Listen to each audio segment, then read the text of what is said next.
In the shadow of the Iron Ridge Mountains, 1876, a single rifle shot cracked across the crisp autumn air, followed by dozens more. By nightfall, the wagon train bound for Oregon's Willamette Valley was nothing but splintered wood and motionless. Forms scattered across the blood-soaked earth. The notorious Red Hawk gang had left no survivors from the ambush at Widow's Pass, or so they thought. Before we jump back in, tell us where you're tuning in from, and if this story touches you, make sure you're subscribed, because tomorrow I've saved something extra special for you. Rebecca Morgan rested her hand on her swollen belly, feeling her unborn child shift beneath her fingers. 8 months pregnant and halfway across the country, she'd begun to wonder if leaving their small Ohio farm had been a mistake. But William, her husband of 4 years, had been so certain about the opportunities awaiting them in Oregon. The land is so fertile there. You can plant a seed and return the next day to find it sprouting, he told her, eyes bright with enthusiasm, as he read aloud from letters sent by his cousin, who'd made the journey 3 years prior. A fresh start, Becca, for us and for the little one. Now, as their wagon creaked along the dusty trail, Rebecca watched William navigate their oxen team with practiced hands. The journey had been harder than either had imagined.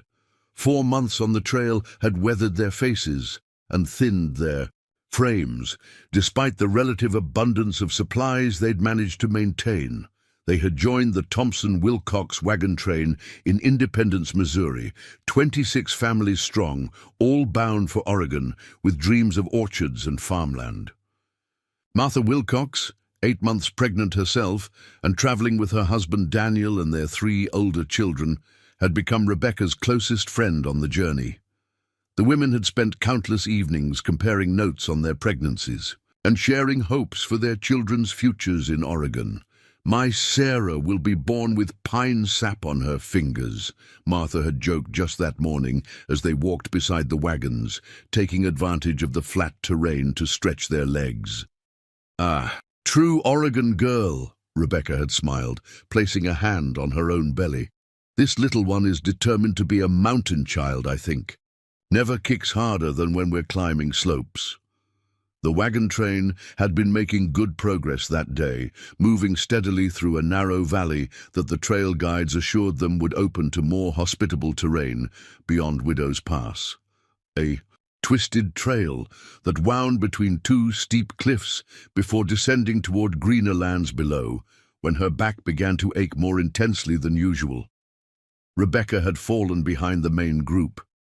"I need to rest," she called to William. "Just for a few minutes. I'll catch up before you reach the pass." William had looked concerned, but nodded. "Don't stray far.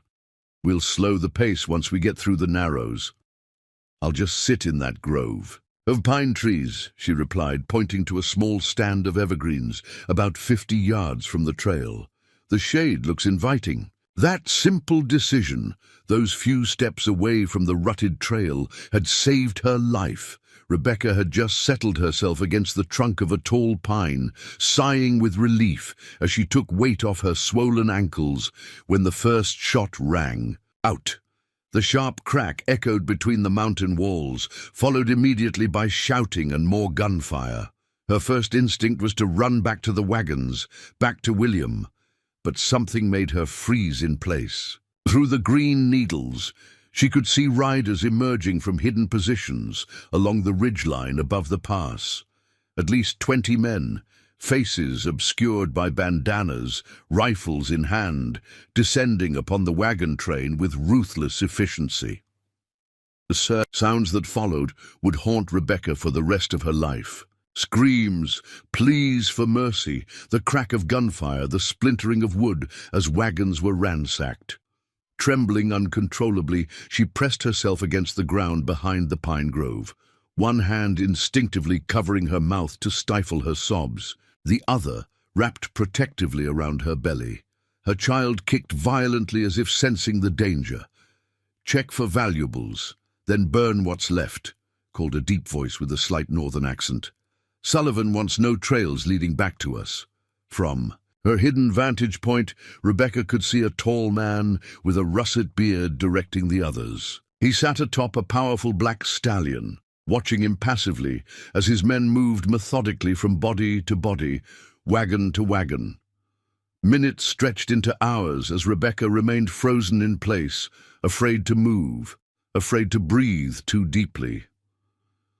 The afternoon. Sun began to sink behind the western mountains, casting long shadows across the valley. The bandits had finished their grim work, loading supplies and valuables onto pack horses. "Anything worth taking from the last wagon?" asked the bearded leader. "Just some letters and women's things," replied one of his men. "Nothing valuable." "Torch it with the rest," the leader commanded. "Leave nothing but ash." As dusk settled over the massacre site, the bandits finally mounted their horses and rode north, following a trail different from the one the wagon train had been traveling. Rebecca remained hidden until the sound of hoofbeats had long faded. Her body cramped and her throat parched from fear and thirst. Only when the first stars appeared did she dare move, her joints stiff and aching as she struggled to her feet. The baby had gone eerily still, and a fresh wave of terror washed over her. Placing both hands on her belly, she waited until she felt a subtle movement, then nearly collapsed with relief. "We're alive," she whispered. "We're still here." The words felt hollow as she forced herself to approach the scene of destruction. The wagons had been set ablaze, but the autumn dampness had prevented them from burning completely. Blackened frameworks stood like skeletons against the night sky. And worse, much worse, were the bodies.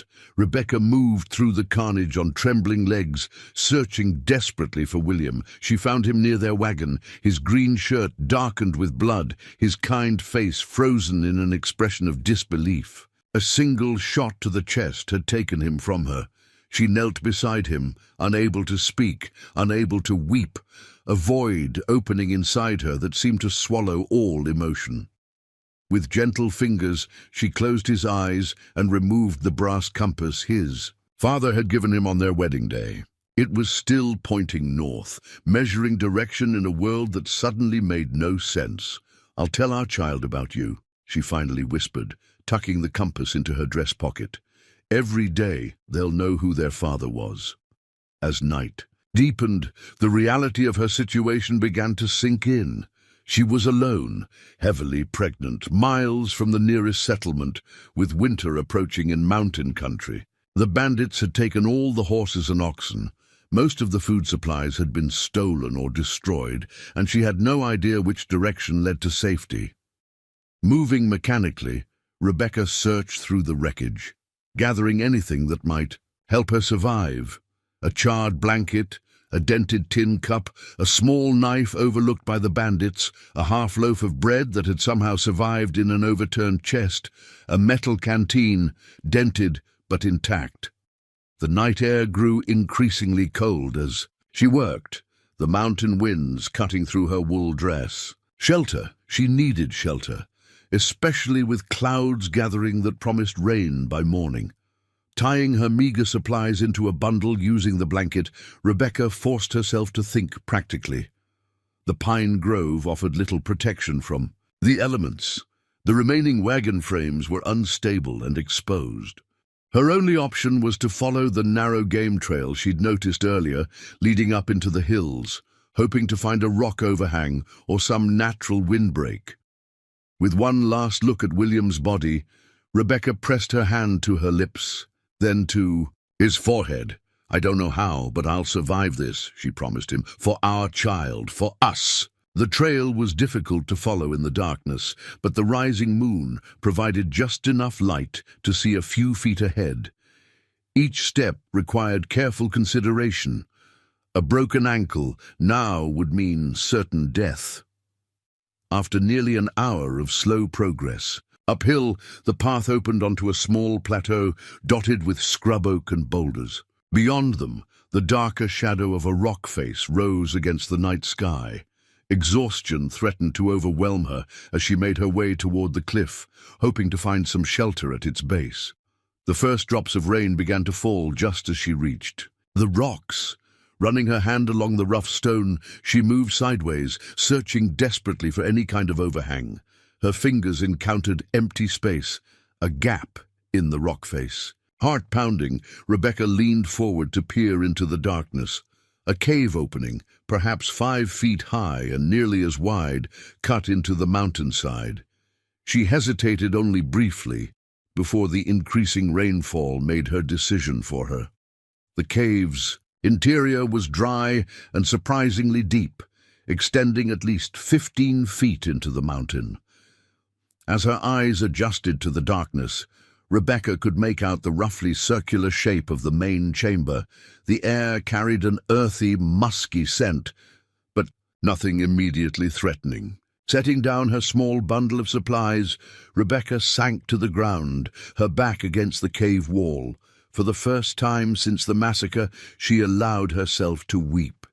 Silent tears at first, then great heaving sobs that echoed in the stone chamber, releasing some measure of the grief and terror she'd been holding at bay. When the emotional storm finally subsided, exhaustion claimed her. She arranged the charred blanket beneath her as best she could, using her bundle of supplies as a pillow. As she drifted towards sleep, the baby began to move again, more gently now. "Just us now, little one," she murmured, placing a protective hand over her belly. "But we'll find a way." Outside, the rain intensified, drumming against the mountain and creating a curtain of water across the cave entrance. Inside, Rebecca fell into an exhausted sleep, unaware that the cave had been recently occupied or that its previous inhabitant would soon return. Rebecca woke with a start, momentarily disoriented by the unfamiliar stone walls surrounding her. Daylight filtered weakly through the cave entrance, revealing details she'd missed in the darkness. Scratch marks scoring the walls, a depression in the dirt floor lined with dried grasses and pine needles. Scattered bones in a far corner, the realization hit her with nauseating force. This wasn't just any cave, this was a wolf's den. Her breath caught as she frantically scanned the chamber for signs of the animal's recent presence. The bedding looked undisturbed for some time, the bones old and picked clean. Perhaps the wolf had already sought different shelter for the coming winter, or was out hunting. Either way, Rebecca knew she couldn't stay. Rising awkwardly to her feet, she gathered her meager supplies, wincing at the stiffness in her muscles. The events of yesterday crashed back into her consciousness. William, the wagon train, all those people, gone. A wave of dizziness washed over her, and she braced herself against the cave wall until it passed. She hadn't eaten since yesterday morning, and her canteen held only a few precious sips of water. Finding food and water had to be her priority, followed by safer shelter. The rain had stopped overnight, leaving behind a mist that clung to the mountainside and obscured the valley below. As Rebecca stepped cautiously from the cave, she tried to get her bearings. The plateau stretched before her, dotted with scrub oak and loose boulders. The path she'd followed upward was barely visible, a narrow track winding down toward where the massacre site would be. Beyond the plateau, the mountain continued upward, its peak lost in low clouds. Logic told her to head downhill, to follow the wagon trail forward to whatever settlement might lie ahead. But the thought of passing through the remains of the wagon train, of seeing William and the others again, made her stomach clench. And what if the bandits returned? Rebecca settled on a compromise. She would circle around the plateau, avoiding the direct path back to the trail, and find a vantage point where she could see the valley and determine the safest route forward. Her first task, however, was water. The rainfall would have left plenty behind if she knew where to look. Moving slowly among the scrub oaks, she searched for natural depressions in rocks where water might collect. After nearly 30 minutes, she found a small hollow in a granite outcropping filled with about 2 cups of relatively clear rainwater. Using a corner of her blanket as a filter, she carefully filled her canteen, then drank deeply from what remained in the rock basin. The cool water revived her, clearing some of the fog from her mind. Food would be harder. Scanning the underbrush, she looked for anything recognizable: berries, edible plants, mushrooms. Her knowledge was limited mostly to what grew in Ohio gardens, but she had picked up some information during their journey west. The Pawnee guide who had accompanied them through Nebraska territory had pointed out various plants, explaining which provided medicine or nourishment. A patch of familiar leaves caught her eye, wild onions growing in a sunny spot between rocks. The bitter bulbs weren't appetizing, but she knew they were safe. She gathered a handful, along with some pine needles that could be steeped for tea. As she straightened, a sharp pain lanced through her abdomen. Rebecca froze, one hand instinctively going to her belly. Not now, not here. She was still weeks from her due date, but stress and trauma could trigger early labor. She'd seen it happen to a woman in their wagon train after a river crossing gone wrong. The pain subsided after a moment, and she exhaled shakily. A practice contraction, perhaps, or just the strain of her current circumstances. She couldn't afford to panic. Moving with greater urgency now, Rebecca continued her exploration of the plateau. Near its eastern edge, she found what she was seeking, a clear view down into the valley. From this height, she could see the entire scene of yesterday's horror, though distance mercifully blurred the details. More importantly, she could see the trail continuing beyond Widow's Pass, winding through the valley before disappearing into a dense forest some miles ahead. A thin column of smoke rose from within that forest, a settlement, a ranch, or just travelers making camp. Whatever it was, it represented her best hope of rescue. The question was how to reach it. The direct route meant returning to the massacre site and following the established trail. The alternative was to forge her own path around the mountain, a dangerous proposition in her condition, especially with limited supplies. While she debated, a movement in the valley below caught her attention. Riders, 4 of them, approaching the wagon train from the direction of the forest. For a moment, hope surged in her chest. Rescuers, perhaps, come to investigate why the wagon train hadn't arrived as expected. But as she watched their cautious approach, the way they spread out and circled the site rather than riding directly in, Rebecca's instincts warned her otherwise. These weren't rescuers. These were scouts checking to ensure their job had been completed. Her suspicions were confirmed when one rider dismounted beside the remains of the lead wagon and knelt to examine something on the ground. Even from this distance, his methodical movement suggested he was tracking, reading the story written in the soil and ash. Rebecca retreated from the edge of the plateau, her heart pounding. If they were skilled trackers, they might discover that someone had survived. They might find her trail leading up to the cave. She needed to move, to find a safer location. But first, she needed better supplies and a way to obscure her tracks. Returning to the cave, Rebecca forced herself to think practically. The wolf's den, dangerous as it might be, offered one significant advantage: no one would willingly follow her trail inside. If the animal had abandoned it for the season, it might actually be her safest option until she determined whether those riders were friend or foe. She sharpened her small knife on a piece of stone, turning it from a kitchen tool into something that might serve as a weapon if necessary. Next, she gathered pine boughs and used them to brush away her footprints leading to and from the cave entrance, working backward to cover her trail. Inside, she arranged her blanket and supplies in the deepest part of the cave, where they wouldn't be visible from the entrance. If she needed to hide quickly, she could retreat to this space. The sound of thunder rumbled in the distance, and Rebecca glanced out to see dark clouds gathering over the mountain peaks. Another storm approached, which could either work for or against her. Rain would wash away her tracks, but would also make travel even more treacherous. As the first heavy drops began to fall, she made her decision. She would wait out the storm in the cave, Use the rainfall to mask her movements, then attempt to circle around the mountain toward the smoke she'd seen in the forest. If the wolf returned in the meantime, she gripped the knife tighter, knowing it would offer little protection, but finding some comfort in not being entirely defenseless. Hours passed as the storm raged outside, wind driving rain into the mouth of the cave.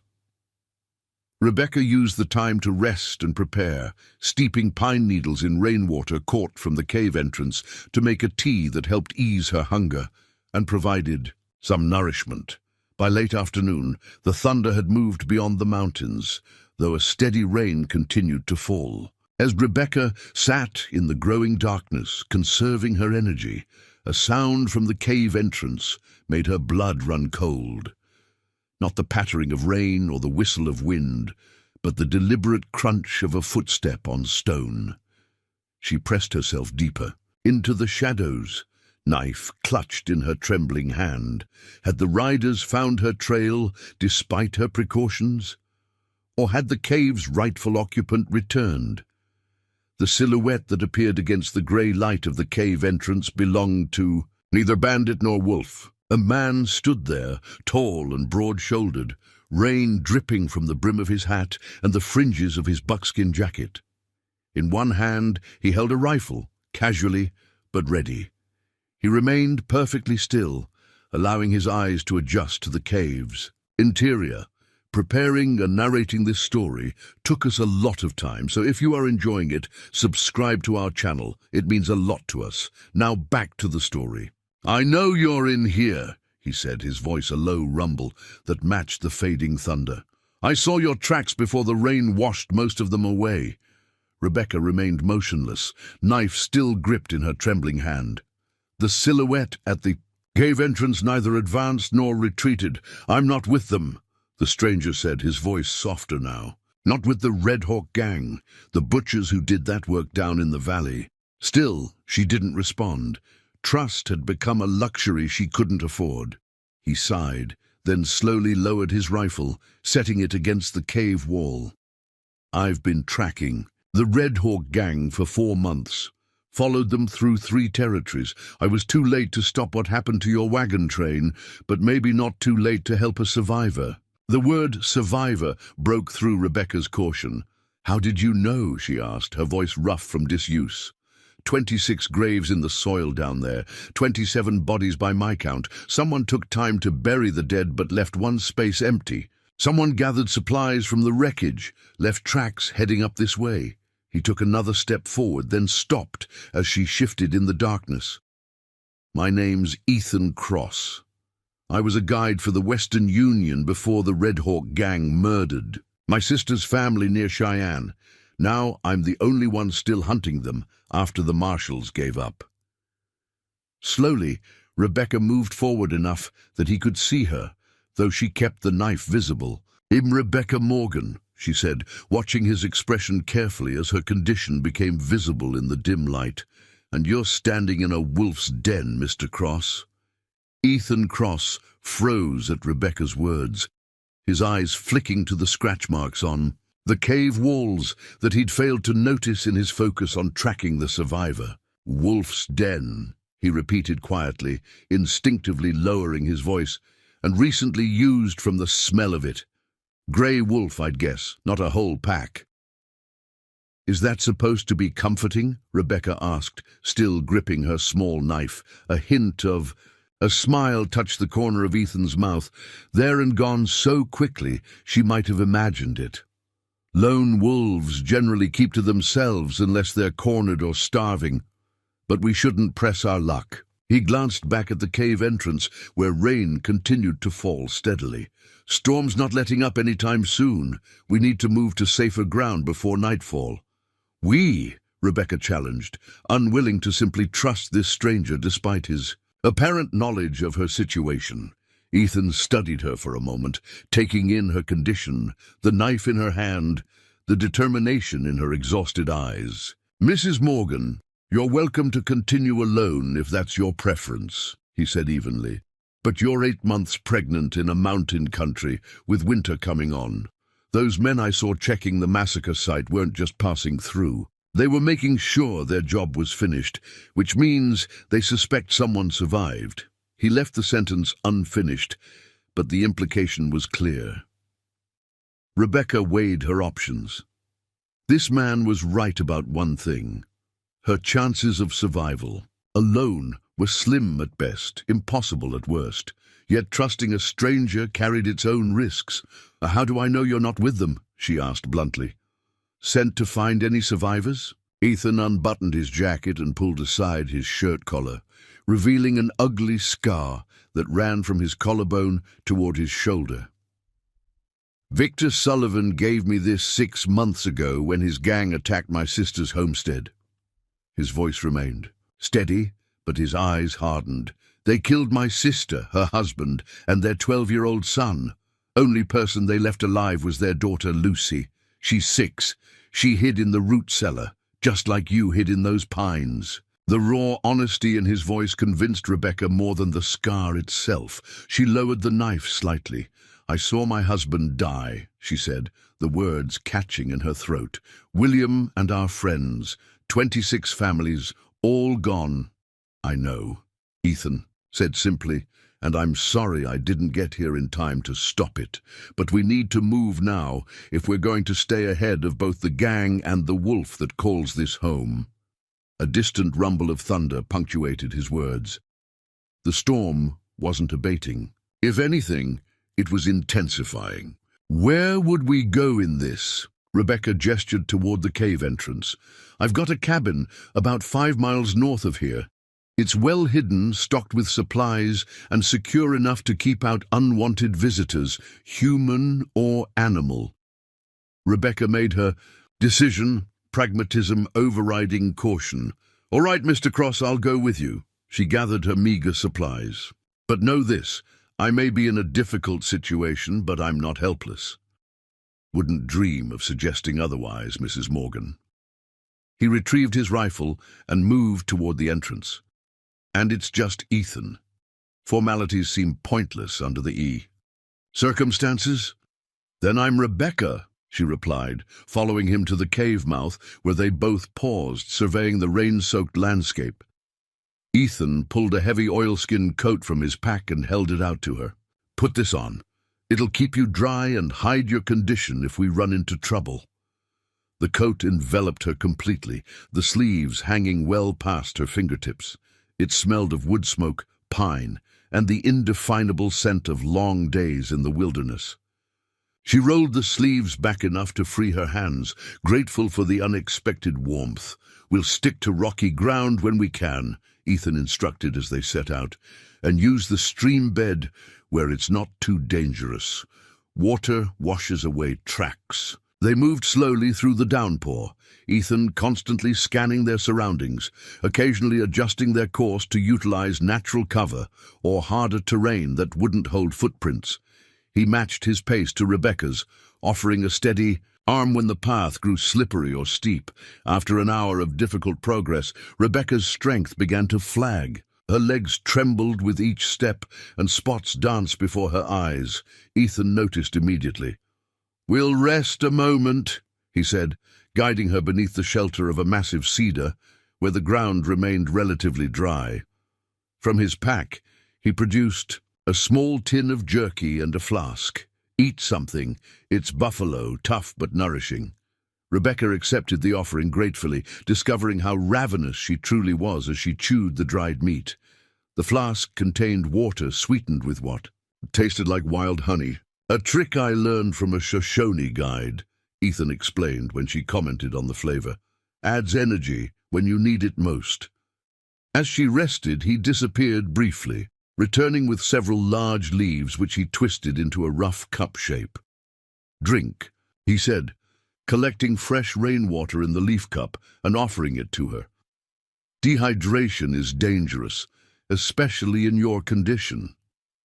The thoughtful gesture, so simple yet so essential, brought unexpected tears to Rebecca's eyes. After the brutality she'd witnessed, this small kindness felt almost unbearable.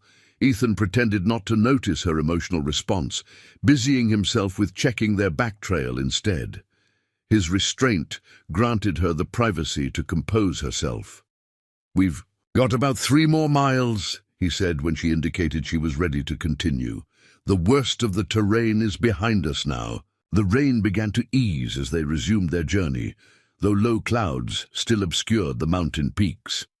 Ethan led them through a series of switchbacks that climbed gradually along the mountainside, eventually bringing them to a narrow saddle between 2 ridges. "Just over this rise," he said, pointing ahead. As they crested the saddle, Rebecca saw their destination, a small cabin tucked against the mountainside, so perfectly positioned that it blended into the natural rock formation behind it. A casual observer might miss it entirely unless they knew exactly where to look. "It's not much," Ethan said as they approached the structure. "Just a trapper's cabin I've modified over the years, but it's solid, dry, and defensible." The cabin proved to be larger than it first appeared, with sturdy log walls and a stone chimney. 2 small windows, shuttered from within, flanked a heavy wooden door secured with an iron latch. Ethan unlocked the door, standing aside to allow Rebecca to enter first. The interior was simple but surprisingly comfortable. A stone fireplace with cooking hooks, a sturdy table with 2 chairs, shelves stocked with provisions, and a narrow bed built into one wall. Furs and woven blankets provided warmth, while an array of tools and weapons hanging from wall pegs spoke to the practical nature of the cabin's usual occupant. "You'll take the bed," he said, moving to light a fire in the hearth. "I'll use my bedroll near the door."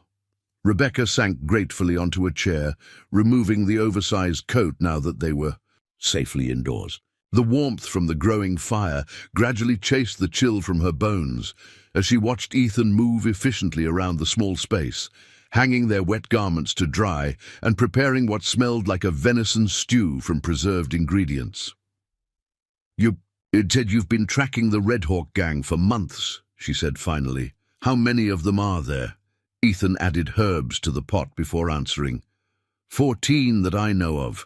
Victor Sullivan leads them. His brother Raymond is second in command. The one with the russet beard you might have seen giving orders during the attack." "They mentioned someone named Sullivan," Rebecca confirmed. "Said he wanted no trails leading back to them." Ethan nodded grimly.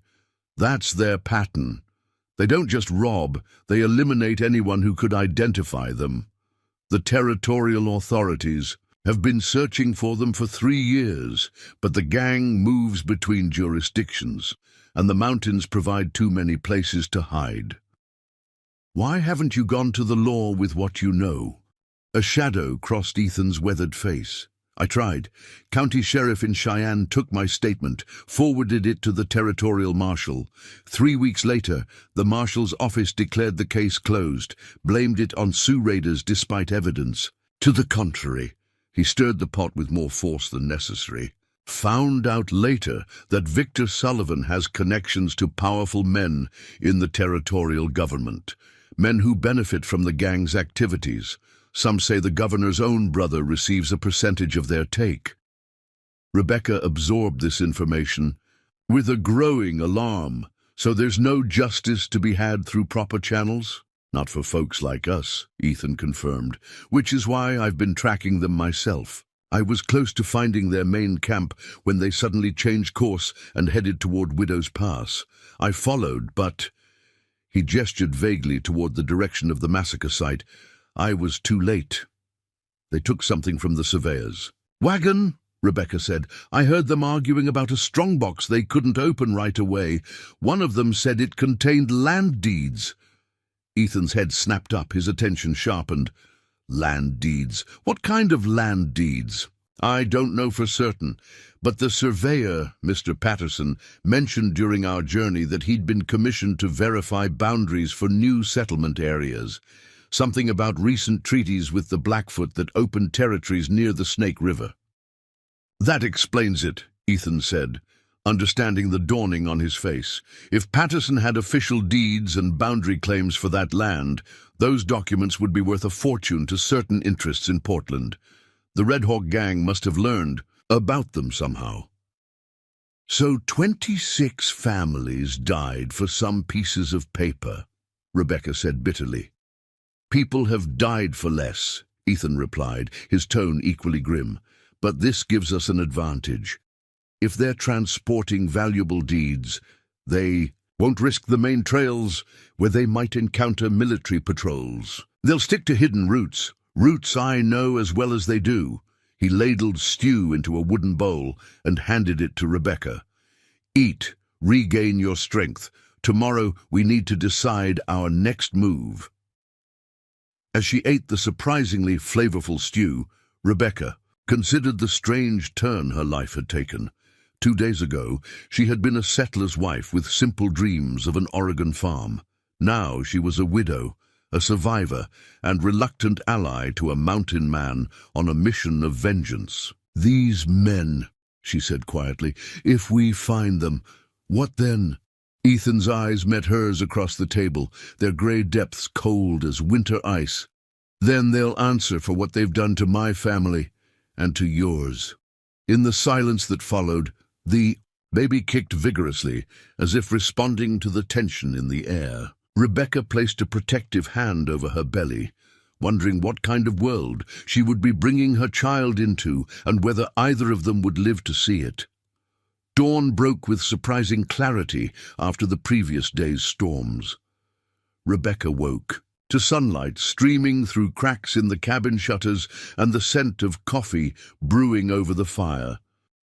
She had slept deeply for the first time since the massacre, her body desperately claiming the rest it needed. Ethan stood at the small table, spreading a weathered map across its surface. He acknowledged her with a brief nod as she rose from the bed. "Storms past," he said, pouring coffee into a tin cup and offering it to her. "But it's left its mark. Mountain passes to the west will be treacherous for a few days, possibly impassable. In places." Rebecca accepted the coffee gratefully, wrapping her hands around the warm cup. "Is that good or bad for us?" "Both. It hampers the Red Hawk gang's movement, but also limits our options." He gestured to the map. "We're here. Nearest settlement is Pinecrest, about 40 miles southeast. Under normal circumstances, 4 days' journey. Under current circumstances," Ethan's expression was grim, "potentially impossible. You're not in condition to navigate washed-out trails and rock slides. Even if you were, the gang scouts were heading in that direction when I spotted them yesterday. They may have men stationed along the regular routes watching for survivors." Rebecca sank into a chair, absorbing this information. "So, we're trapped here." "Not trapped, just limited." Ethan traced a different route on the map with his finger. "There's another option. Northeast of here, about 25 miles, there's a Nez Perce winter camp. The chief, Grey Hawk, is known to me. We traded together when I guided for the Western Union. A native camp. Would they welcome strangers? Not typically, but I once helped Grey Hawk's youngest son when he was caught in a flash flood. The debt between us remains open." Ethan studied the map intently. "The trail there is less affected by the storms, and the gang avoids Nez Perce territory. Too many warriors, too well organized." "What would we do there? I can't stay in a native camp indefinitely." "No, but you could stay until after your child is born." Ethan's eyes flicked briefly to her swollen belly. "Grey Hawk's people have skilled healers. Once you and the baby are strong enough to travel, they could guide you to Fort Walla Walla. The military presence there would offer protection the territorial authorities won't." Rebecca considered this option. The prospect of giving birth in a native camp was intimidating, but perhaps no more so than the alternatives. "And what would you do while I'm with the Nez Perce?" Ethan's jaw tightened. "Continue tracking the Red Hawk. Gang, with you and your child safely away, I can move faster, take more risks." Rebecca recognized what he wasn't saying, that he intended to confront the gang alone, likely at the cost of his own life. The realization bothered her more than she expected. Before she could respond, a sound outside the cabin brought them both to alert. the distinctive crunch of a footstep on dried pine needles, too deliberate to be wildlife. Ethan moved silently to the window, easing the shutter open just enough to peer outside. His body tensed as he signaled for Rebecca to remain silent. Dropping to a crouch, he retrieved his rifle and checked that it was loaded. 3 riders, he whispered, moving slow, checking the ground. Not Nez Perce. They're dressed like ranchers, but their horses are too fine. Rebecca's heart pounded. The gang? Ethan nodded grimly. Scouts, most likely. They must have found a sign of our passage yesterday despite the rain. What do we do? We can't outrun them, not with your condition. And once they find this cabin, they'll search it thoroughly. He glanced around the small space, his mind clearly racing through options. There's a root cellar beneath the floor. Small, but you could hide there while I lead them away. Lead them away? They'll kill you. A ghost of a smile touched his lips. They can try. I know these mountains better than they ever will. Moving quickly, Ethan rolled back a bearskin rug to reveal a trapdoor set into the floor. The space below was indeed small, barely large enough for a person to crouch in, but it offered the only possible hiding place. Get in, he urged, already gathering essential supplies into a pack. Take this, he handed her a loaded revolver. 6 shots, use them if needed, but only as a last resort. The sound would carry for miles. Rebecca hesitated, reluctant to separate. How will I know when it's safe to come out? I'll give 3 quick whistles like a mountain bluebird, he demonstrated, softly. If I'm not back by nightfall tomorrow. He left the implication hanging. The sounds outside grew closer. No time left for debate. Rebecca lowered herself awkwardly into the cellar, the revolver cold and heavy in her hand. Stay alive, she whispered, as Ethan prepared to close the trapdoor. You too, he replied, then sealed her into darkness. From below, Rebecca heard muffled movements as Ethan quickly rearranged the cabin to hide evidence of her presence. The bearskin rug was replaced over the trapdoor. Then the cabin door opened and closed. Silence fell. Minutes stretched painfully as Rebecca crouched in the darkness, one hand on her belly as the baby shifted restlessly. The earth and walls of the cellar smelled of roots and damp soil. She controlled her breathing, straining to hear what was happening outside. Distant voices reached her, men calling to each other as they approached the cabin. The door crashed open. Heavy footsteps moved across the floor directly above her head. Someone's been here recent, a gruff voice declared. Ashes are still warm. Cross, another voice replied with certainty. Recognized his sign back in the valley. Man moves like a ghost, but he still leaves tracks for those who know how to read them. Sullivan ain't gonna like this. Thought we lost that bastard back in Wyoming. Well, he's found us again. Question is, was he alone, or did he find that woman? Rebecca's breath caught. They knew about her. Somehow they knew a woman had survived. No sign of a woman here, the first voice said.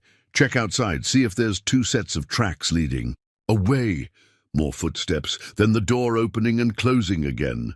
Rebecca remained frozen, the revolver clutched tightly. Above her, one man continued to search the cabin, his movements growing more thorough and deliberate. Something heavy scraped across the floor, the table being moved. Then clothing rustled directly above the trapdoor as the searcher crouched. Down! The bearskin rug was pulled aside. Rebecca raised the revolver, aiming at the trapdoor, her finger tight on the trigger. The wooden door creaked as fingers probed for a grip to lift it. A shout from outside broke the tension. Riders coming fast from the east. At least 6 of them. The searcher abandoned the trapdoor, his footsteps pounding toward the door. Soldiers? Don't think so. Looks like Nez Perce. Confusion and alarm colored their voices now. The sound of running feet, horses being mounted in haste. Leave it! We'll find Cross and the woman later. Go!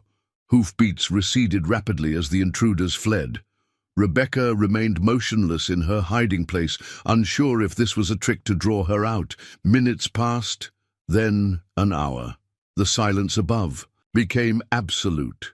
Just as Rebecca was debating whether to risk emerging, she heard horses approaching again, slower this time, more controlled.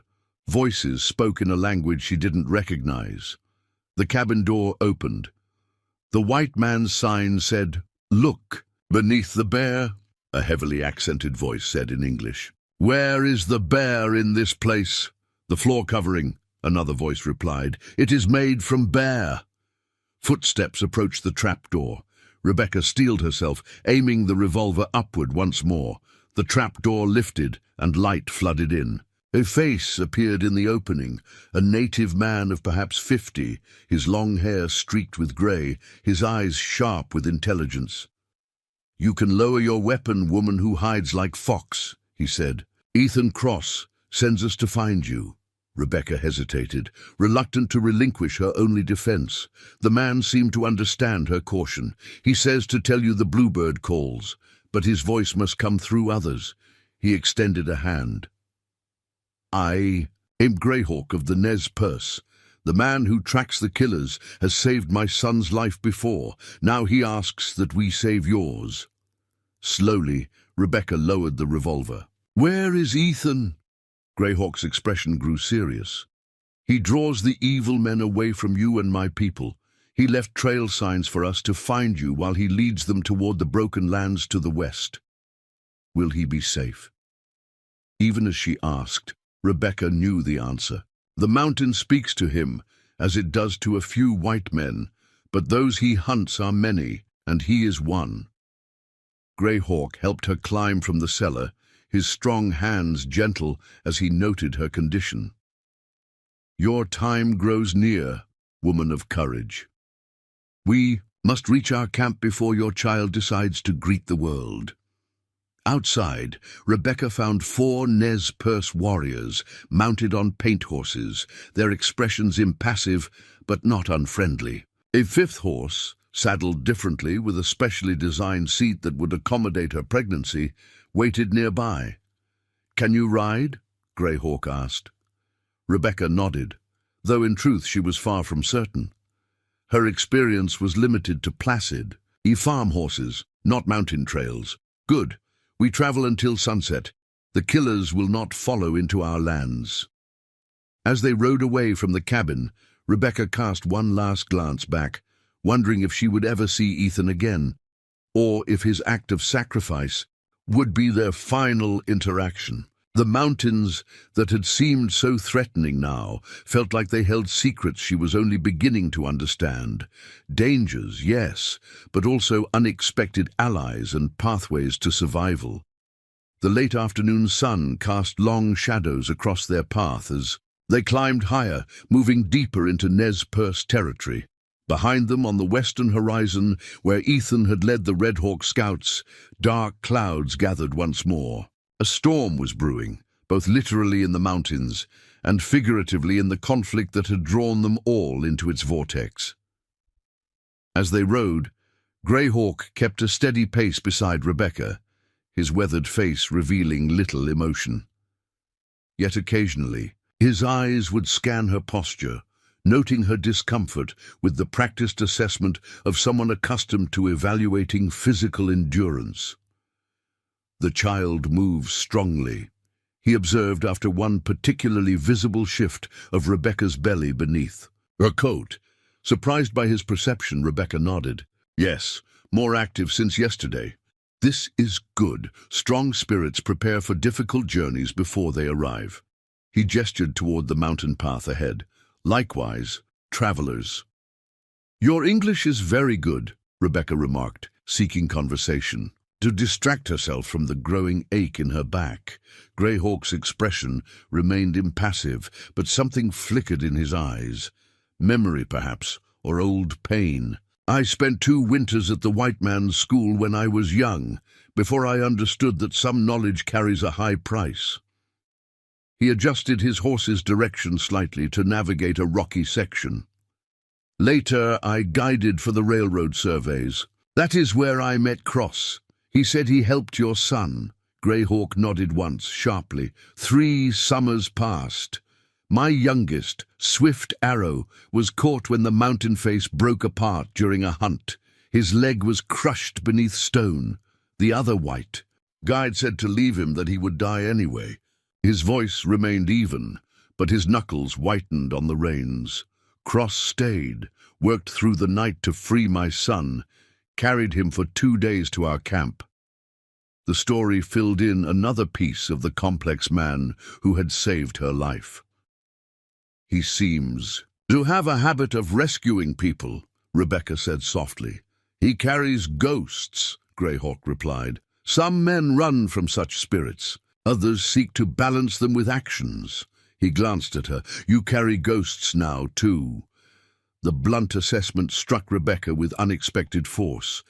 Yes, she carried ghosts.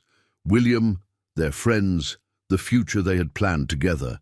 And like Ethan, she was finding that survival required more than simply continuing to breathe. It demanded purpose. They crested a ridge that offered a sweeping view of the valley below. In the distance, a cluster of lodges stood beside a winding river, smoke rising from cook fires into the clear air, the Nez Perce winter camp. We will reach our people by nightfall, Greyhawk announced. My wife, Morning Star, will prepare a place for you. She has brought many children into the world, both our people and others.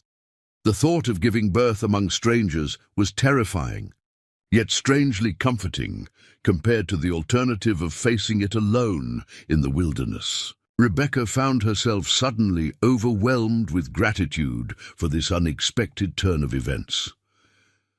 Thank you, she said simply, for helping a woman you don't know. Greyhawk was silent for a long moment before responding. When the great war between white men ended, an army captain came to our autumn grounds. He said we must move to new lands set aside for us, lands with poor hunting and little water. His eyes remained fixed on the distant camp. When our elders refused, he ordered his men to burn our lodges and shoot our horses. Rebecca listened, uncertain why he was sharing this painful history. A white woman was with him, the captain's wife. When she saw our children running from the flames, she stood between our people and the soldiers' rifles. She shamed her husband before his men until he ordered them to stop. Greyhawk finally turned to meet Rebecca's gaze. I do not know what became of that woman, but my youngest daughter lived because of her courage. Not all people are the same, Rebecca said quietly, regardless of where they come from. This is a truth many forget. Greyhawk nudged his horse. Forward. Come, the path grows steeper before it eases. As they descended toward the valley, one of the warriors who had been scouting ahead returned at a gallop, speaking rapidly in Nez Perce. Greyhawk's expression darkened as he listened. What is it? Rebecca asked, fear clutching at her heart. The Red Hawk gang? No! Yellow sickness flags at the trading post in the eastern valley. Greyhawk's tone was grim. Smallpox. The trader sends a warning to stay away. The news sent a ripple of tension through the small group. Disease had devastated native populations repeatedly over the decades, a fact Rebecca knew well from stories that had reached even her Ohio home. Will this change our course? She asked. No, but it closes another path that might have helped cross. When he returns, Greyhawk signaled to his men, who spread out in a protective formation around Rebecca. We must be more cautious now. The sickness brings fear, and fear makes men act foolishly. As they continued their journey, Rebecca felt the baby shift again, a rolling movement followed by a sharp kick just beneath her ribs. The discomfort was familiar, but something felt different, more intense, more purposeful. A twinge of pain wrapped around her lower back, then faded. She took a deep breath, trying to assess whether this was simply the strain of riding or something more significant. The mountains around them, beautiful but unforgiving, suddenly seemed to close in, emphasizing how far she was from anything familiar. William should have been with her for this moment. They should have been safely settled in Oregon with a proper midwife engaged and a cradle built by his hands waiting for their child. Instead, she was riding toward a native winter camp with strangers, while the man who had saved her life led killers away across treacherous terrain. Another pain gripped her, stronger this time. Rebecca gasped, clutching the special saddle horn. Greyhawk noticed immediately. "The child comes." "I'm not sure," she admitted, trying to recall what Martha Wilcox had told her about the early signs of labor. It might be too soon. The journey, the stress. The Nez Perce chief assessed her briefly, then made a decision. "We will not risk it on the trail. There is a summer hunting lodge ahead. We can reach it before darkness." He gave orders to his men, who immediately adjusted their course toward a stand of pines partway down the valley slope. Rebecca focused on her breathing as they rode, counting the minutes between the waves of discomfort. They were irregular still, perhaps false labor brought on by exertion and emotional strain. As they approached the hunting lodge, a sturdy log structure larger than Ethan's cabin, Greyhawk dispatched one of his warriors toward the main camp. To bring Morning Star, the remaining men efficiently prepared the lodge, starting a fire in its central pit and arranging furs for comfort. "Rest now," Greyhawk instructed as he helped Rebecca dismount and guided her inside. "The women will come soon. They know what to do." Alone in the lodge, Rebecca sank onto the furs, her hand resting protectively over her belly as another pain gripped her. Whether it was true labor or a warning, she could no longer deny that her body was preparing for what lay ahead. Outside, she could hear the Nez Perce warriors establishing a defensive perimeter around the lodge, their movements purposeful and vigilant. They were taking no chances with her safety, honoring their debt to Ethan with unwavering commitment. As darkness fell completely and the warmth of the fire filled the lodge, Rebecca found herself caught between fear and a strange sense of acceptance. No matter what happened now, whether her child came tonight or days from now, whether Ethan returned from his dangerous mission or fell to the Red Hawk gang's bullets, she had survived when all seemed lost. She had found unexpected allies in a hostile wilderness, and perhaps most importantly, she had discovered a strength within herself that no massacre could extinguish. Dawn broke with a clarity that belied the turmoil of the night. Rebecca sat propped against furs near the lodge's fire pit, cradling her newborn son in her arms. His tiny face, peaceful in sleep after hours of determined struggle to enter the world, bore a striking resemblance to William around the chin and brow. "Samuel," she whispered, testing the name she and William had chosen months ago. It felt right. A connection to the father he would never know. Morning Star, Greyhawk's wife, moved quietly around the lodge, preparing a herbal tea.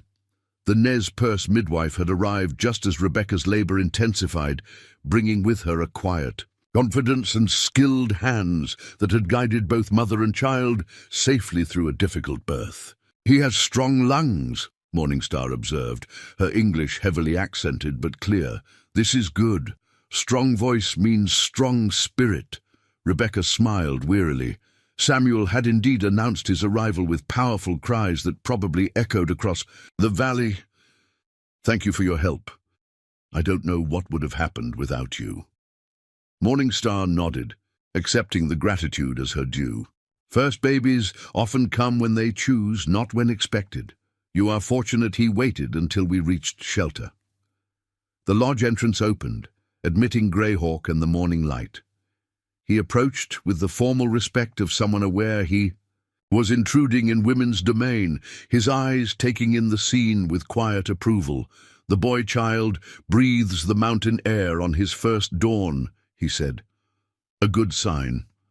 "Have you heard anything about Ethan?" Rebecca asked, the question that had been foremost in her mind since labor began. Greyhawk's expression revealed nothing. "My men watch the trails. There is no word yet, but the Red Hawk gang, have they been seen near your territory?" 4 riders scouted our eastern boundaries yesterday. They did not cross our markers. His steady gaze conveyed what went unspoken. The gang was still searching, still a threat. Morning Star handed Rebecca a wooden cup of tea. "Drink. It helps the milk come and strengthens the blood." As Rebecca sipped the bitter liquid, Greyhawk continued, "When you are strong enough to travel, we will move you and the child to our main camp.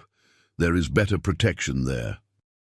The practical considerations of her situation pressed down on Rebecca with renewed urgency. She had survived the massacre. She had delivered a healthy child against impossible odds. But what came next?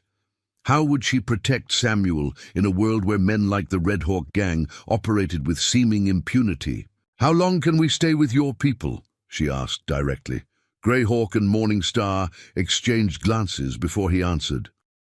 "Until the moon of returning birds, when spring opens the mountain passes." After that, he shrugged slightly. "The army moves more freely then. They do not welcome white women living among us.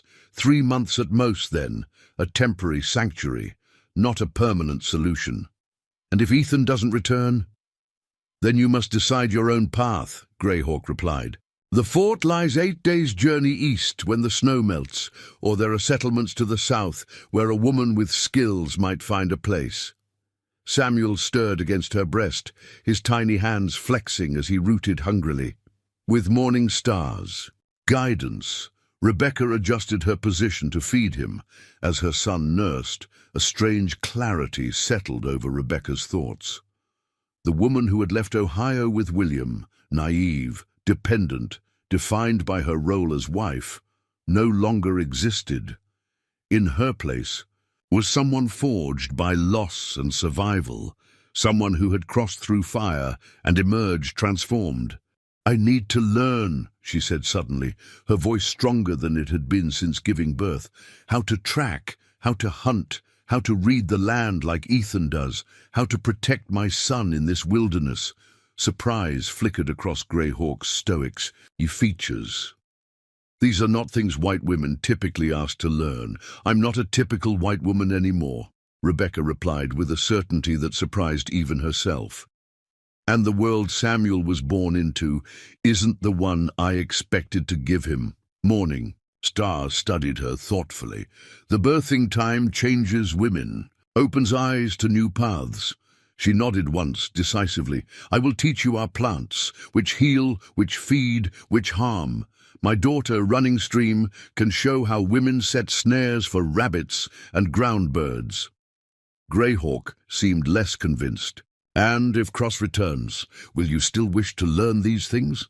"Especially then," Rebecca said firmly, "because I won't sit safely behind while others risk everything to protect us.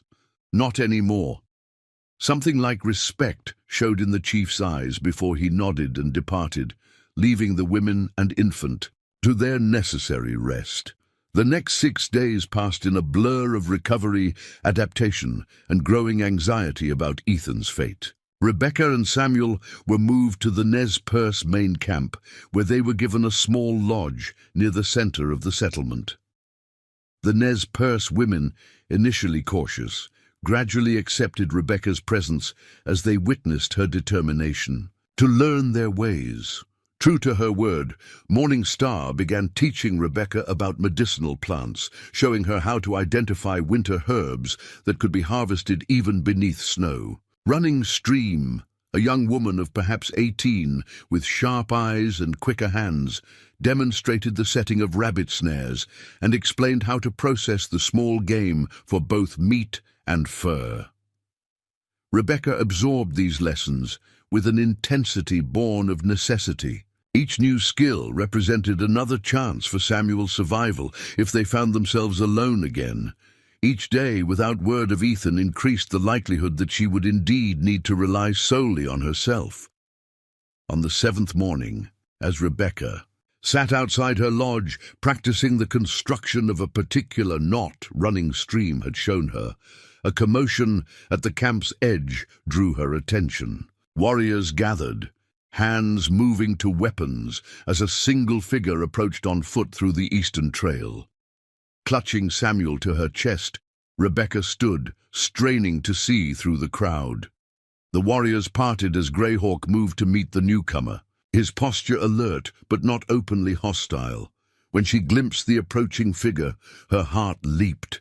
Ethan, unmistakable even at a distance. He moved with a pronounced limp, supported partially by a crude walking stick, but he was undeniably alive. Rebecca moved forward without conscious thought, Samuel secure in his carrier across her chest. As she approached, Ethan looked up, his weathered face showing momentary shock as he registered the bundle she carried. "You've been busy," he said, his voice hoarse from what sounded like exhaustion. "You've been gone," she replied, searching his face and body for signs of serious injury. Greyhawk spoke rapidly in Nez Perce, and two men approached to help Ethan, who was clearly injured beyond just the limp. He shook his head, refusing to relinquish his standing position. "The Red Hawk Scouts?" Rebecca asked, dreading the answer. "Won't be reporting back to Sullivan," Ethan replied with grim certainty. The flat statement carried unmistakable finality. "Are you being followed?" Greyhawk asked sharply. "No," Ethan said, "but the main gang will know something's wrong when their scouts don't return. They'll send more men. You need food and rest," Rebecca said, noticing how Ethan's gaze kept returning to Samuel's tiny face. "This is Samuel," she added softly. "He arrived the night after you left." Something flickered in Ethan's eyes, a complex mixture of pain, relief, and something deeper she couldn't quite identify. Without speaking, he reached out a tentative finger to touch the edge of the blanket wrapping the infant. "He has his father's chin," Ethan observed quietly, "and his mother's stubbornness," Morningstar added as she approached. "Come, your wounds need tending." As the Nez Perce healers worked on Ethan's injuries, a bullet grazed along his right thigh and a deeper knife wound on his left shoulder, Rebecca sat nearby, Samuel sleeping peacefully in a cradleboard gifted by the tribe. "I led them north, into Broken Canyon," Ethan explained between winces as a poultice was applied to his shoulder. "Planned to lose them in the maze of dead ends, but they were more familiar with the territory than I expected. 2 of them circled behind me." "How many were there?" Greyhawk asked. 4. Sullivan's best trackers." Ethan's jaw tightened. It was close. Too close. Rebecca understood what he wasn't saying, that he had nearly died out there, alone, in the wilderness. "While you recovered," she said, changing the subject, "I've been learning. Tracking small game, identifying plants, setting snares."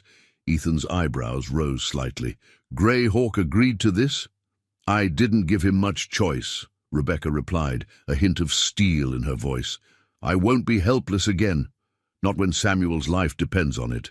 A shadow of approval crossed Ethan's face before pain made him grimace as the healer tightened a bandage. "The child needs a father," Morningstar said suddenly, her blunt statement hanging in the air between them.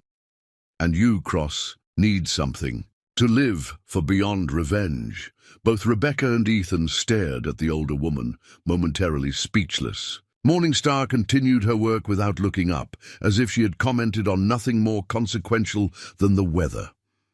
"I think," Ethan finally said, his voice carefully neutral, "that we all need to focus on surviving the next few weeks." "Sullivan won't stop looking." Greyhawk, who had been listening silently, nodded in agreement. "The killers have lost 4 men. They will be angry, more dangerous. And I found something in their saddlebags that makes our situation even more precarious," Ethan added. With his good arm, he reached into his coat and withdrew a folded paper, handing it to Greyhawk. The chief examined it, his expression darkening. "A map of our winter territories, marked with soldier symbols." "The army?" Rebecca asked, alarmed. Ethan shook his head. "Not the official military. Mercenaries, being paid to clear hostile natives from lands that suddenly have value." He met Greyhawk's eyes. The land deeds in that surveyor's chest didn't just establish boundaries. They reclassified Nez Perce winter hunting grounds as open for settlement. A tense silence followed this revelation. The implications were clear. The Red Hawk gang wasn't just a group of outlaws. They were working as advance men for powerful interests who wanted the Nez Perce removed. "How long before they move against us?" Greyhawk asked. "Not until spring," Ethan replied. "They'll wait for better weather before bringing in a larger force. But they'll keep hunting for Rebecca and me in the meantime. We're the only witnesses who could connect them to the massacre." "So we have maybe 2 months," Rebecca said, her mind already calculating. "To do what? Run? Fight? Try to reach the authorities?" "The local authorities are likely compromised," Ethan reminded her. "But there's a federal judge in Portland who's been investigating land fraud. Judge Hammond has no love for territorial officials who make private arrangements with men like Sullivan." Running Stream, who had been listening from the lodge entrance, spoke up. "The hunting party that returned yesterday spoke of soldiers at the northern trading post, not mercenaries, real bluecoats with official papers." Greyhawk considered this. "Information. My cousin trades at that post. He could learn if these soldiers can be trusted." For the first time, Rebecca felt a flicker of hope. If legitimate federal authorities were in the region, there might be a path to justice after all. "We need more than just our testimony," she said thoughtfully. "We need proof of the connection between the Red Hawk gang and whoever is behind the land grab." Ethan's expression shifted, a calculating look entering his eyes. The deeds and maps from the surveyor's chest would provide that connection. Sullivan wouldn't have kept them with the scouts, but he'd have them at their main camp, which you still haven't located, Greyhawk pointed out. "No, but I'm closer.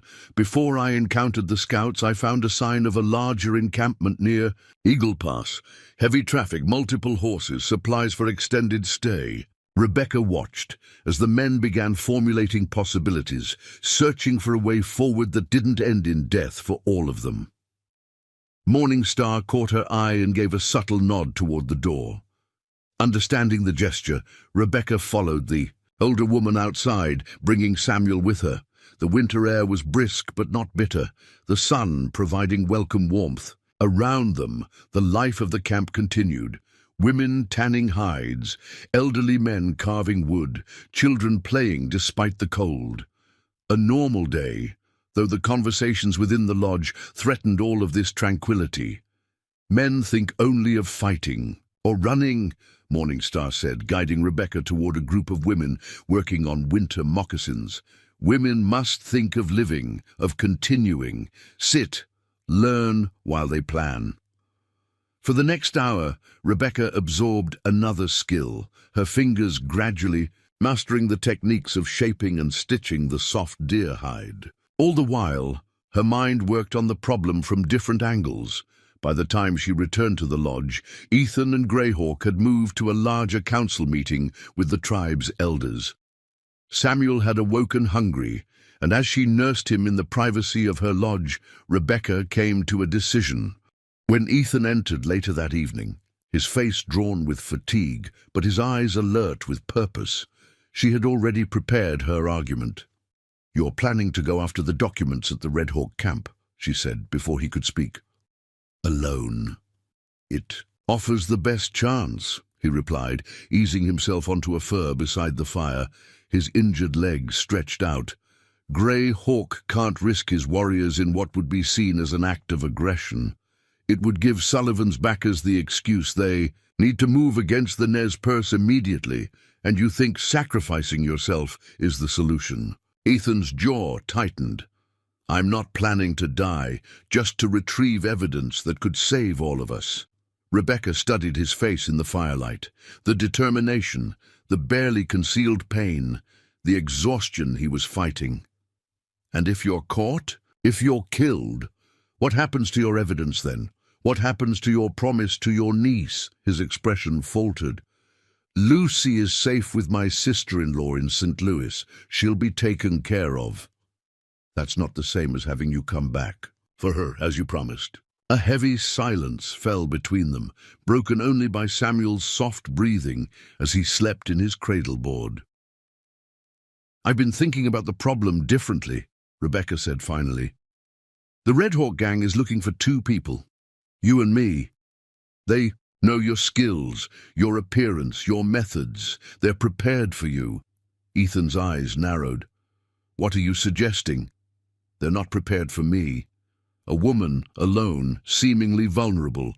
I could approach their camp from the direction of the fort, claiming to be a widow traveling to join family. No one who saw the massacre survived, so they wouldn't recognize me. Absolutely not, Ethan said flatly. It's suicide, and you have Samuel to consider. I'm not suggesting charging into their camp with guns blazing, Rebecca countered.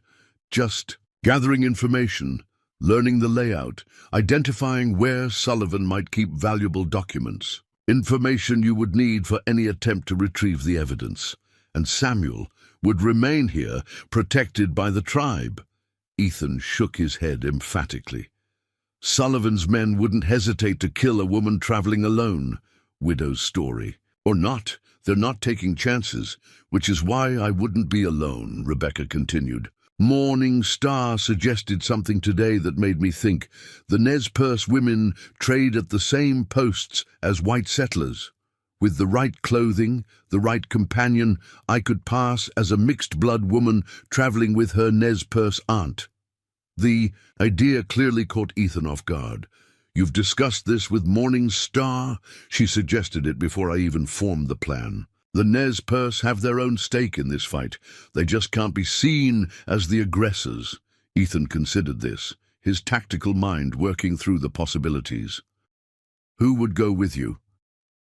Running Stream. She speaks English well enough, knows the trading posts, and can move through white settlements without drawing too much attention. We wouldn't approach the Red Hawk camp directly. Just gather information at the places where they resupply. Trading posts, small settlements. It's still incredibly dangerous, Ethan argued, but with less conviction. The strategy had merit, and they both knew it.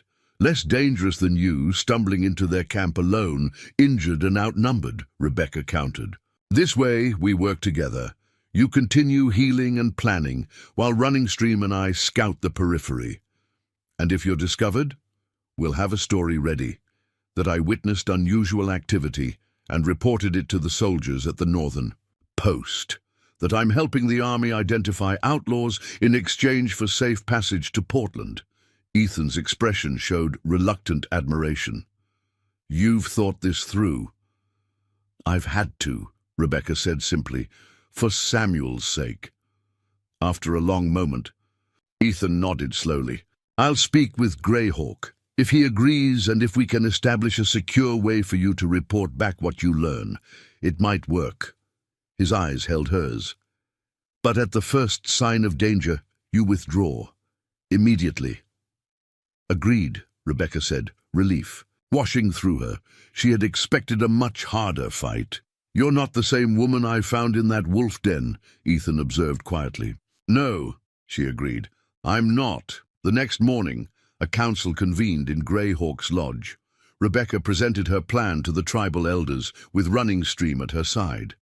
The young woman had readily agreed to accompany Rebecca, her eyes bright, with the determination of youth and the wisdom of one raised to face hardships directly. The woman's plan has merit, Greyhawk said after a lengthy discussion, but it requires careful preparation. 2 women traveling alone will draw attention, regardless of their story. 3 women would be less suspicious, Morningstar suggested. I will accompany them as far as the trading post. My presence will lend credibility to their story among both our people and the whites. One of the elders raised an objection in Nez Perce. Greyhawk responded at length, his tone firm but respectful. Rebecca caught enough of the exchange to understand. The concern, placing 3 women at risk, seemed foolhardy to some. The risk exists whether we act or not, Morningstar replied in English, clearly intending her words for Rebecca and Ethan as much as for her people. The Red Hawk killers will not stop hunting. The men who seek our land will not abandon their plans. Better to fight with cleverness than to wait for arrows to find us. Ethan, who had been listening silently, finally spoke. "I don't like risking anyone else in my fight." "It is not just your fight," Running Stream said, her English accented but clear. "These men threaten my people's hunting grounds, threaten the peace of our winter camp. They would push us from lands we have held for generations. And they murdered my husband and friends," Rebecca added quietly. "This fight belongs to all of us now." As the council continued debating details and contingencies, Rebecca felt a strange sense of purpose solidifying within her. The grief remained, a constant companion that would likely never fully leave her. But alongside it now grew something else, a determination not just to survive, but to ensure that the evil represented by the Red Hawk Gang and their powerful backers faced consequences. The preparations began that afternoon. Clothing was assembled, a mix of native and settler garments that would support their story of mixed heritage. Greyhawk's cousin was dispatched to the northern trading post to gather information about the soldiers stationed there and to establish contact if they proved trustworthy. Maps were drawn, showing trading posts and settlements where the Red Hawk Gang might appear. Routes were planned, with contingencies for weather and danger. A system of messages using Nez Perce hunting signs was devised, allowing Rebecca and Running Stream to communicate findings back to the camp without risking direct contact. As evening approached, Rebecca stood at the edge of the camp, Samuel bundled against her chest, watching the sunset paint the snow-covered mountains in shades of gold and crimson. Ethan joined her, moving more easily now that the tribe's medicine had begun to take effect on his wounds. "Are you certain about this?" he asked, his eyes on the distant peaks. "No," Rebecca admitted, "but I'm certain about what happens if we do nothing. Sullivan's men will keep searching until they find us. Their employers will move against the Nez Perce when spring comes. Samuel will never be safe." Ethan was silent for a long moment. "When I found you in that wolf's den, I thought I was just fulfilling a duty, protecting a helpless survivor. I never expected—" "Neither did I," Rebecca said softly. "But here we are." "Here we are," he echoed, his hand tentatively finding hers in the fading light. "Planning a dangerous mission instead of running for safety." Rebecca's fingers tightened around his. "I'm done running. The Red Hawk Gang took everything from me except Samuel and my life. I won't give them a moment's peace until they've answered for what they've done." The steel in her voice matched the resolve that had been forged through trials most would find unbearable. She was no longer just a survivor. She had become a fighter, strategist, mother, and avenger. 3 days later, as dawn broke clear and cold over the mountains, Rebecca stood beside Running Stream and Morning Star, prepared for departure. Samuel, wrapped in the finest furs the tribe could provide, was being held by an elderly woman known for her skill with infants. He would remain under the protection of the tribe and Ethan until Rebecca returned. Ethan approached, his limp less pronounced, but his expression grave. 6 days, he said, his tone leaving no room for debate. "If you haven't returned or sent word by then, I'm coming after you." "We'll be back before then," Rebecca assured him, her confidence higher than she truly felt, "with the information we need to end this." As she bent to kiss Samuel's forehead one last time, whispering promises of return in his tiny ear, Rebecca felt rather than saw Ethan's hand move briefly to touch her shoulder, a gesture of support, and something more complex that neither of them was ready to name. The 3 women mounted their horses, Rebecca riding the same specially designed saddle that had carried her to safety days earlier. As they prepared to depart, Greyhawk approached and handed Rebecca a small leather pouch. "Wear this," he instructed. "It carries medicine for protection and clear thinking." Rebecca slipped the cord over her head, tucking the pouch beneath her clothing. With a final nod to Ethan and a last look at Samuel, she turned her horse toward the eastern trail and the dangers that awaited beyond the safety of the Nez Perce camp. Their journey had begun, not toward escape, but toward confrontation with those who had shattered so many lives. As they rode, the rising sun cast their shadows long across the snow behind them, 3 silhouettes moving with purpose into the uncertain future. The journey to the first trading post took 2 full days, following winding trails through snow-covered forests.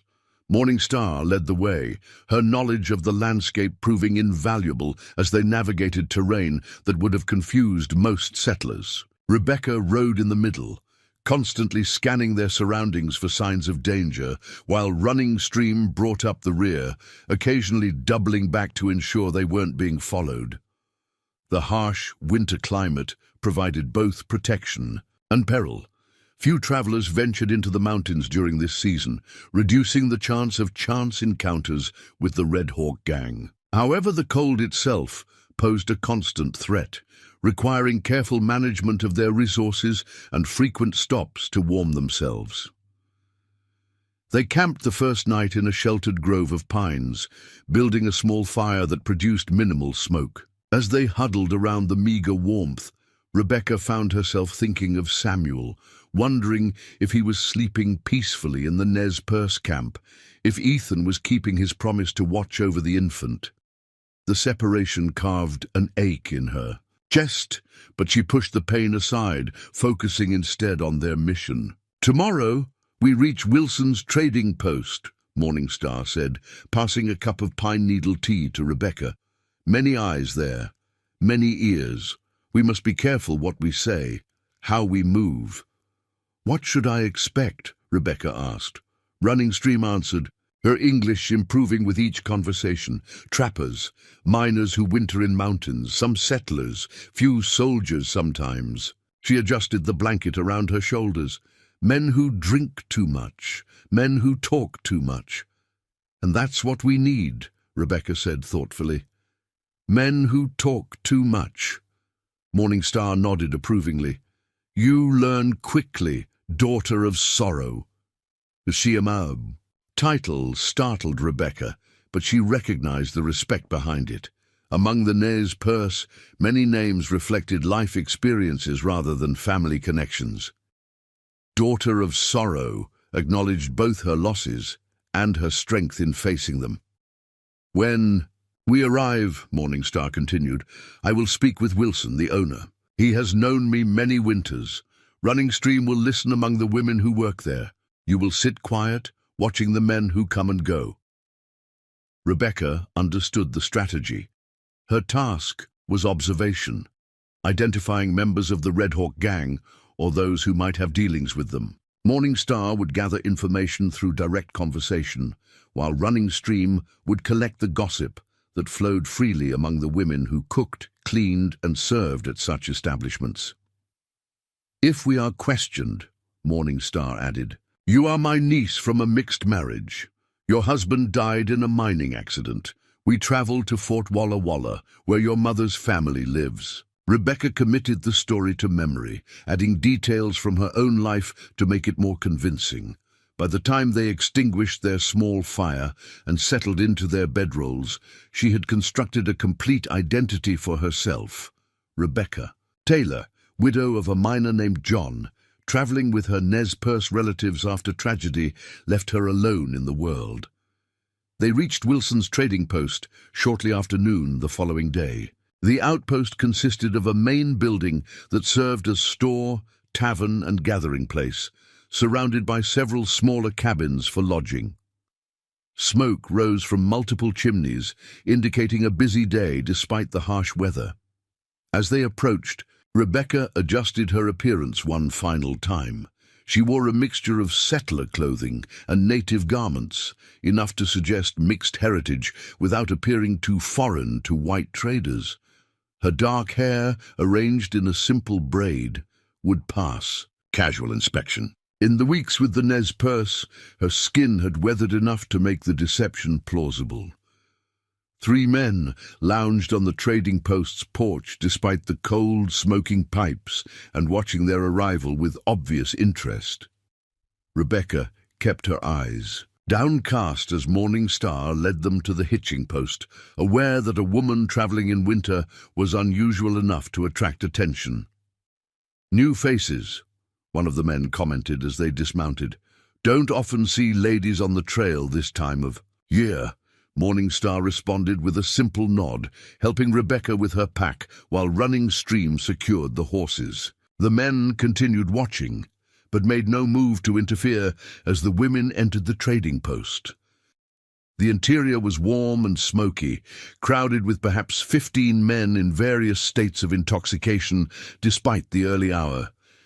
A large wood stove dominated the center of the room, surrounded by tables where card games proceeded with intense concentration. At the rear, a long counter served as both bar and trading area, staffed by a heavy-set man with an impressive mustache. Morning Star moved directly toward him, recognition dawning on the man's face as she approached. "Star," he greeted her, his voice carrying over the general noise of the room. "Haven't seen you since last spring's trade. What brings you through in this weather?" Rebecca noticed how the room quieted briefly, men turning to assess the newcomers before resuming their conversations at a slightly lower volume. She kept her gaze moving, cataloguing faces, looking for anyone who matched Ethan's descriptions of the Red Hawk gang. "Family matters, Wilson," Morning Star replied, gesturing toward Rebecca. "My niece travels to her mother's people at the fort. We need supplies and perhaps a night's lodging before continuing." Wilson's eyes assessed Rebecca with open curiosity. "Half-blood?" he asked bluntly. Rebecca met his gaze with the appropriate mix of deference and dignity her role required. "My father was a trapper who married into the tribe," she said, keeping her voice soft. "My mother's family is at Fort Walla Walla." The explanation seemed to satisfy him. "Got a cabin you ladies can use for the night. $2 includes meals." He leaned closer to Morning Star. "You should know the post is more crowded than usual. Some rough types came through yesterday, not your usual trappers." Morning Star's expression revealed nothing, but Rebecca felt a surge of anticipation. "We will manage," the older woman said. "First, we need supplies." As Morning Star negotiated for what they needed, Rebecca moved to a corner table, positioning herself to observe the room while remaining inconspicuous. Running Stream disappeared toward the kitchen area where several women worked, seamlessly integrating herself into their activity. For the next hour, Rebecca watched and listened, her attention particularly drawn to a group of 4 men who sat apart from the others. Unlike the trappers and miners who dominated the room, these men were better armed and more watchful. Their conversation never rose above a murmur, and they positioned themselves with clear sightlines to both doors. One of them, a tall man with a face scarred by what appeared to be burn marks, periodically checked his pocket watch and glanced toward the windows. They were waiting for someone. Rebecca's suspicions deepened when she caught fragments of their conversation during a lull in the general noise. Supposed to rendezvous by noon. Sullivan doesn't tolerate delays. Might have found something near the Nez Perce camp. The name Sullivan confirmed what she had already suspected. These were Red Hawk men, perhaps waiting for the return of the scouts who would never arrive thanks to Ethan's intervention. The mention of the Nez Perce camp sent a chill through her. How close had they come to discovering their location? When Running Stream returned from the kitchen, she slid into the seat beside Rebecca, arranging a plate of food between them as cover for their conversation. "The women say many strangers have passed through in recent weeks," she murmured, breaking a piece of bread. "Men with good horses and poor manners. They pay well but frighten everyone. One man with red beard leads them. Raymond Sullivan, the second in command Ethan had described. Rebecca's pulse quickened. "They speak of a camp near Eagle Rock," Running Stream continued, "a place usually avoided because of difficult terrain and wolf packs. The cook overheard them discussing papers and maps kept in a strongbox. The information aligned perfectly with what they sought. Eagle Rock was less than 20 miles from their current position, within striking distance if they moved quickly." Before Rebecca could respond, the trading post door swung open, admitting a blast of cold air and two new arrivals. The room fell, silent as everyone turned to assess the newcomers. Rebecca's blood froze. Standing in the doorway, removing snow from his coat, was a tall man with a russet beard. Raymond Sullivan himself, exactly as Ethan had described him. Beside him stood a younger man with the same harsh features, clearly a relative. The four men at the corner table immediately stood, greeting the newcomers with obvious deference. Sullivan nodded to them before scanning the room, his cold gaze passing over Rebecca without particular interest. He moved toward the bar, his presence causing conversations to resume at a noticeably reduced volume. Rebecca lowered her head, using the movement to conceal her face, while still observing through her lashes. Sullivan ordered whiskey, speaking to Wilson in a voice that expected immediate compliance. As the barkeeper served him, Sullivan asked a question that confirmed their worst fears. "Any strangers come through here in the past few days? I'm looking for a man traveling alone, tall fellow with a scar along his jaw. Might have a woman with him." Wilson shook his head. "Just the usual winter traffic. Few trappers, some miners waiting out the weather." He gestured vaguely toward Rebecca and Running Stream. "These ladies arrived today, heading for the fort. Nobody matching your description." Sullivan's gaze returned to Rebecca, more assessing this time. She kept her eyes down, her posture submissive, praying he wouldn't approach for a closer look. "If your man shows up," Wilson continued clearly, uncomfortable with the scrutiny directed at his customers, "what should I tell him?" A cold smile touched Sullivan's bearded face. "Tell him his friends are looking for him. Tell him we've got something that belongs to him." He tossed back his whiskey. "We'll be back through tomorrow. Anyone matching that description shows up. You hold them here. There's $50 in it for you." The implication was clear. Sullivan believed Ethan might come looking for Rebecca, using her as bait to draw him out. He had no idea she was already within arm's reach, gathering the very information that might destroy him. Sullivan and his companion departed after a brief, hushed conversation with the four men at the corner table. Two of those men followed him out, while the other two remained, clearly assigned to watch the trading post. Rebecca waited until she was certain Sullivan had ridden away, before making eye contact with Morning Star, who had observed everything.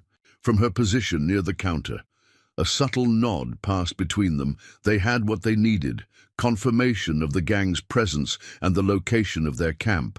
Now they needed to extricate themselves without arousing suspicion. Morning Star approached their table, speaking in Nez Perce for the benefit of anyone listening. Rebecca responded in kind, one of the phrases she had learned specifically for this purpose. To observers, it would appear to be nothing more than family conversation. In reality, Morning Star was instructing them to prepare for immediate departure. The plan to stay overnight had become too dangerous, with Red Hawk men actively watching the trading post. They needed to leave while Sullivan was away, taking advantage of the narrow window before his return. Running Stream rose casually, gathering their few belongings. "I check horses," she said in deliberately broken English, loud enough for those nearby to hear. "Cold coming, maybe snow again." The deception worked.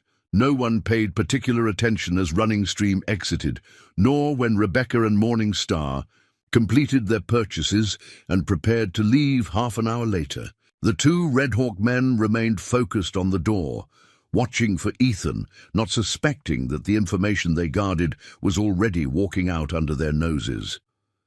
Once outside, They discovered that Running Stream had already prepared the horses, positioning them behind the trading post where they could mount without being observed from the main trail. "We cannot return to camp directly," Morningstar said as they rode away, taking a winding path through the trees that would conceal their true direction. "Those men will watch all approaches. We need to get word to Ethan," Rebecca agreed. "Sullivan is closing in on the Nez Perce camp. He mentioned finding something there." "I know a place," Running Stream offered. "A hunting cabin used by my uncle. In summer, it lies between here and Eagle Rock. We can send a message to Greyhawk from there." The hunting cabin proved to be little more than a crude shelter, abandoned for the winter but serviceable for their immediate needs. While Morningstar prepared a small fire, Running Stream demonstrated the Nez Perce method of creating message sticks, carved pieces of wood bearing symbols that conveyed information to those who knew how to read them. "I will take this to camp tonight," she explained, working quickly with her knife. "Moving alone, I can avoid watchers. By morning, Ethan will know what we have learned." Rebecca wanted to object. Sending the young woman alone through the dangerous terrain seemed too great a risk. But she recognized the logic. One rider could move more quickly and quietly than three, and Running Stream knew the landscape intimately. Careful," she said instead, clasping the younger woman's hand. "Samuel needs his aunt to return safely." Running Stream's eyes widened slightly at the familial designation before a smile touched her lips. "I return before dawn. Keep Morningstar from too much." After Running Stream departed, Rebecca and Morningstar settled in to wait, planning their next move. The discovery of the Red Hawk camp's location was valuable, but incomplete. They still needed to determine the layout, the number of men present, and most importantly, the location of the documents they sought. "Tomorrow, we must go closer to Eagle Rock," Morningstar said, her weathered face solemn in the firelight. "See with our own eyes what strength these killers have." "It's too dangerous," Rebecca objected. "Sullivan knows to look for a woman now. If he sees us, he looks for white woman with a scar-faced man," Morningstar countered. "Not Nez Perce. Woman with mixed blood, niece. We go carefully, see only what is needed, then return here to wait for Cross." The logic was sound, if nerve-wracking. They would have one chance to gather crucial information before Ethan arrived. Information that could mean the difference between success and disaster when they made their move against the Red Hawk camp. Rebecca slept fitfully that night, her dreams filled with images of Sullivan discovering Samuel, of Ethan falling to Red Hawk bullets, of herself standing helplessly by as everything she had left was destroyed. She woke before dawn, her determination hardened by the nightmares. Running Stream had not yet returned, but neither she nor Morningstar had expected her before first light. They prepared a small breakfast and readied themselves for the scouting mission, layering their clothing against the bitter cold and checking their meager weapons. A knife for each of them, and the revolver Ethan had given Rebecca, still loaded with 6 precious bullets. As the first grey light of dawn filtered through the trees, they heard approaching hoofbeats, not the single horse they expected, but multiple riders moving at speed. Morningstar extinguished their small fire immediately, while Rebecca moved to the cabin's single window, peering cautiously through a crack in the shutters. Her heart nearly stopped. Approaching through the trees were 4 riders, Ethan in the lead, followed by Greyhawk and 2 Nez Perce warriors. Of Running Stream there was no sign. Rebecca threw open the cabin door, heedless of caution in her alarm. "Ethan, where's the Running Stream?" The grim expression on his face told her everything before he even dismounted. Sullivan's men intercepted her about 5 miles from camp. Greyhawk's scouts found signs of struggle, blood on the snow. His voice was tight with controlled rage. "They took her alive." "The message stick?" Morningstar asked, her voice steady despite the devastating news. "Destroyed. but we found enough pieces to read some of what you learned." Ethan handed Rebecca a small bundle wrapped in oilcloth. "Greyhawk sent these for you." Inside was a dress of settler design, plain but well made, along with a shawl and bonnet that would disguise her features. "I don't understand," she said, looking from the clothing to Ethan. "Sullivan knows Running Stream was traveling with 2 other women. He'll be looking for Nez Perce and mixed bloods now." Ethan's expression was deadly serious. "Our only advantage is that he doesn't know who you really are. With these, you can pass as a proper settler woman, a missionary's wife perhaps, or a teacher." "You want me to infiltrate the Red Hawk camp directly?" Rebecca realized, the audacity of the plan striking her full force. "No," Ethan corrected. "I want you safely away from here, back at the Nez Perce camp with Samuel. But Running Stream's capture changes everything. We can't wait any longer. Sullivan will torture her for information, and eventually she'll have no choice but to reveal what she knows." The brutal assessment hung in the air. They all recognized the truth. No matter how brave or strong Running Stream might be, eventually she would break under Sullivan's methods. "So we attack now," Rebecca said, her mind racing ahead to the implications. "Before they're prepared, before they learn about the Nez Perce camp's location." "We have no choice," Greyhawk agreed, speaking for the first time. "My warriors prepare already. 20 men move into position around Eagle Rock by nightfall." "But the documents," Rebecca insisted. "We still need proof of Sullivan's connections to the land fraud. Without it, there's nothing to stop his employers from sending others after the Nez Perce, after us." "The documents aren't worth Running Stream's life," Ethan said firmly. "No, they're worth many more lives," Rebecca countered, "including Samuel's. Future, the tribe's survival, and any chance of real justice. We need both. Running Stream rescued and the evidence secured." Morningstar nodded slowly. "She is right, Cross. Half victory now means full battle later." Ethan's jaw tightened. "But he didn't disagree. What are you suggesting?" "You and the warriors create a diversion, enough to draw Sullivan's attention away from the camp's center. Meanwhile, I enter as a lost traveler, locate Running Stream and the documents." Rebecca outlined the plan that had formed in her mind. "A woman alone, especially one who appears helpless, won't be seen as a threat, not until it's too late."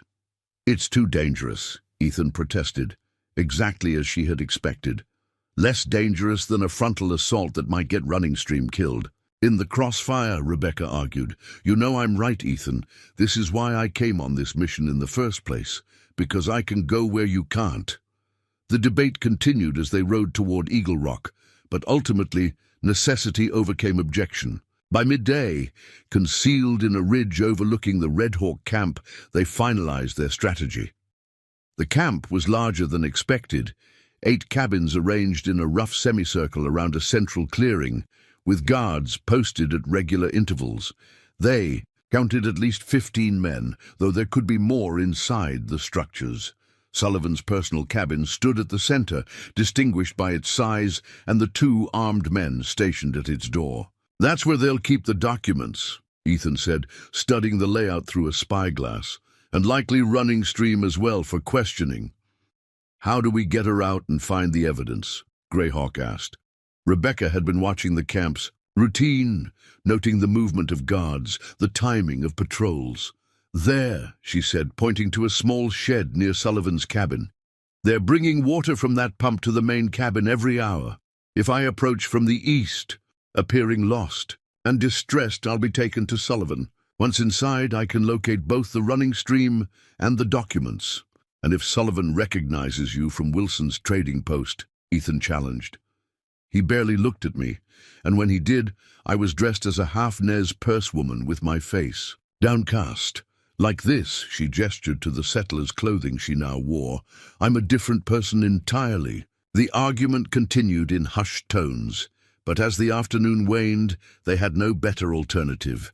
The Nez Perce warriors moved into position, concealed in the forest surrounding the camp.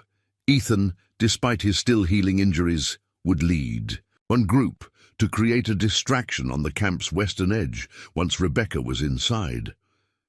As dusk approached, Rebecca prepared herself, securing the small Derringer Greyhawk had provided beneath her skirts and concealing a knife in her sleeve.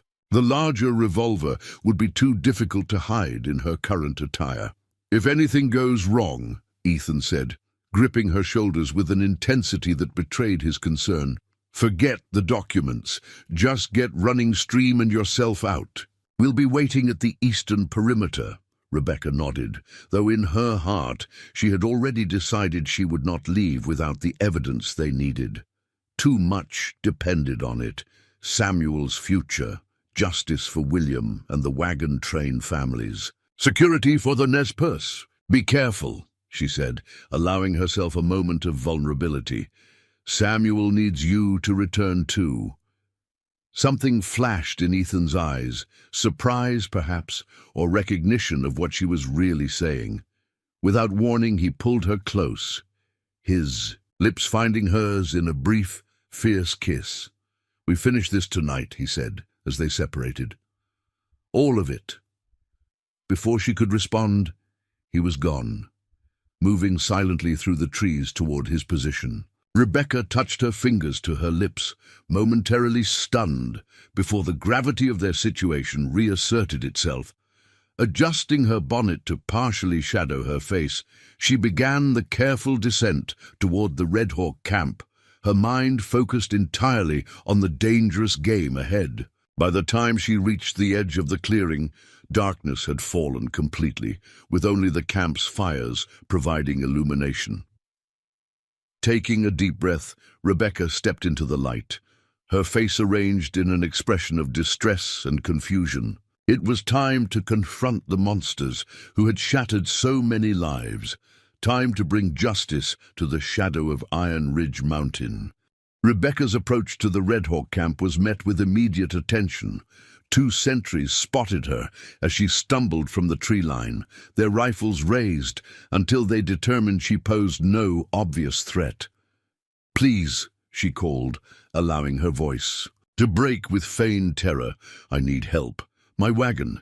There was an accident on the North Trail." The men exchanged glances before one approached cautiously, rifle still at the ready. "Who are you? Where's your husband?" "My name is Rebecca Taylor," she said, using the alias she had prepared. "I was traveling with my brother's family to Fort Walla Walla. Our wagon broke an axle about 3 miles north. My brother went for help yesterday and hasn't returned." She allowed tears to fill her eyes. "I fear something's happened to him." The guard's suspicion visibly wavered in the face of her distress. "Wait here," he instructed before conferring with his companion. After a brief discussion, the second man departed toward the center of camp, while the first maintained his watch. Over Rebecca, minutes later, Raymond Sullivan himself emerged from the main cabin, striding purposefully toward her. Rebecca lowered her gaze, adopting the demeanor of a frightened, helpless woman, precisely the opposite of what she had become. "Mrs. Taylor, is it?" Sullivan's voice carried the same cold authority she remembered from the massacre. "Quite a distance from the main trail to be traveling by wagon." "My brother knew a shortcut," she explained, allowing a hint of bitterness to enter her tone. "He was very confident about it until the axle broke." Sullivan studied her for a long moment, his scrutiny making her skin crawl. "It's a dangerous country for a woman alone, all manner of unpleasant elements about." "I had no choice," Rebecca said, raising her eyes to his with calculated desperation. "The children were hungry, and it was so cold last night. Please, if you could just spare some men to help me get back to them." "Children, you say?" Something shifted in Sullivan's expression, not compassion, but calculation. "How many people are at your party?" "My brother's wife and their 3 children," Rebecca replied, the fictional family taking shape as she spoke. "The youngest is only 4. Sullivan nodded. Decision made. "Jones, Rivers," he called to 2 nearby men. Take Mrs. Taylor to my cabin. See that she gets something warm to eat. Dawson, gather 4 men to check out this wagon situation." He turned back to Rebecca. "We'll help you, Ma'am. Don't you worry about a thing." The false concern in his voice turned her stomach, but Rebecca maintained her facade of relief and gratitude as she was escorted toward the main cabin. The plan was working. She was being brought exactly where she needed to be. Inside, the cabin was surprisingly well appointed. Quality furniture, a large stone fireplace, even rugs on the plank floor spoke to Sullivan's penchant for comfort. Even in temporary quarters. 2 doors led from the main room, one likely to be a sleeping quarters, the other reinforced with a heavy lock. A storage room, or perhaps where they were holding running stream. "Sit by the fire," one of the escorts instructed, gesturing to a chair near the hearth. "Sullivan will want to talk to you himself once he's organized the search party." Rebecca obeyed, using the opportunity to scan the room for anything that might indicate the location of the documents. A large desk stood in one corner, papers scattered across its surface, but nothing that appeared to be a strongbox or document case. Her attention was drawn to a sound from behind the locked door, faint but unmistakably human. Running stream was indeed being held here, likely bound and injured based on the muffled quality of the noise. The guards positioned themselves near the main entrance, seemingly unconcerned about leaving her unattended within the cabin. Their confidence was telling. They saw her only as a helpless woman, not as a threat. Outside, shouts and movement indicated Sullivan's search party was preparing to depart. Rebecca calculated timing in her head. Once they left to investigate, her fictional wagon accident, Ethan and the Nez Perce warriors would begin their diversion on the opposite side of camp. She needed to locate both running stream and the documents before that happened, or the resulting chaos might make escape impossible. The cabin door opened, admitting Sullivan once more. He removed his coat, revealing a pistol holstered at his hip.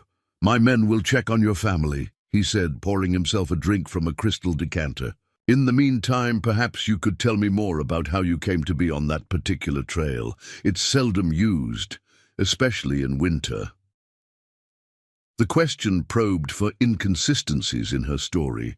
Rebecca maintained her fabrications seamlessly, drawing on details of her actual journey from Ohio to create a convincing narrative. Sullivan listened with apparent interest, though his eyes held a predatory gleam that suggested he didn't believe her entirely. When she finished, he moved to stand directly before her, too close for comfort. "A remarkable tale of frontier courage," he commented, his tone shifting toward menace, "though I find myself wondering why a woman in your desperate situation would take time to conceal a weapon beneath her skirts." Rebecca's blood ran cold. Somehow he had detected the derringer hidden in her pocket. "Stand up, Mrs. Taylor. Slowly," she complied, mind racing through options. The guards were still present, and Sullivan himself was armed. Direct confrontation would be suicide at this moment. "Check her for weapons," Sullivan instructed one of the men. As the guard approached, a distant explosion shattered the night's silence, followed immediately by shouts of alarm. Ethan's diversion had begun, earlier than planned. Perhaps he had observed the search party leaving and adjusted accordingly. The unexpected timing worked in Rebecca's favor. Sullivan and both guards instinctively turned toward the window, momentarily distracted. Rebecca seized the opportunity, drawing the hidden knife from her sleeve and plunging it into the nearest guard's shoulder. He cried out, stumbling backward, as she simultaneously pulled the derringer from her skirt pocket. Sullivan was already reaching for his own weapon when Rebecca's small pistol leveled at his chest. "Don't!" she commanded, her voice transformed from helpless victim to cold avenger. Sullivan froze, recognition dawning in his eyes. "You're not lost at all, are you?" "No, but you are," Rebecca replied. "Keys to that door, now." Sullivan's expression darkened with rage. "You have no idea what you're interfering with, woman." "I know exactly what I'm doing," Rebecca countered. the Derringer unwavering despite the chaos erupting outside. More explosions and gunfire indicated the Nez Perce attack was fully underway. "The keys, Sullivan, and tell me where the surveyor's documents are." A calculating look entered his eyes. "Even if you get those papers, it won't matter. Men more powerful than you can imagine are behind this operation. They'll send others, not if they're implicated directly, not if their names are attached to the massacre of 26 families. Rebecca took a step forward, rage fueling her courage. "I was there at Widow's Pass. I saw what you did to those people. To my husband." Sullivan's expression shifted as understanding dawned. "The missing woman from the wagon train. We knew someone. Escaped." His mouth twisted into a cruel smile. "Your husband died calling your name. Did you know that? Begging for mercy that never came." The taunt was designed to break her composure, to make her act rashly. Instead, it crystallized her resolve. Rebecca cocked the Derringer. Last chance, the keys and the documents. Sullivan reached slowly into his pocket, producing a ring of keys. "On my desk, the metal box." As the injured guard moaned on the floor, Rebecca backed toward the desk, keeping Sullivan covered. The metal strongbox was indeed there, half hidden beneath maps and papers. With one hand, she tested keys until the lock clicked open. Inside were exactly what they sought: land deeds, maps with survey markings, and most damning of all, letters bearing the territorial governor's seal, explicitly authorizing Sullivan to secure designated areas through expedient means for wealthy Portland investors. "You won't make it out of this camp alive," Sullivan said, watching her tuck the documents into her dress. "Even if you kill me." "I don't need to kill you," Rebecca replied. "Just deliver you and these papers to Judge Hammond in Portland. He's been looking for evidence like this for months."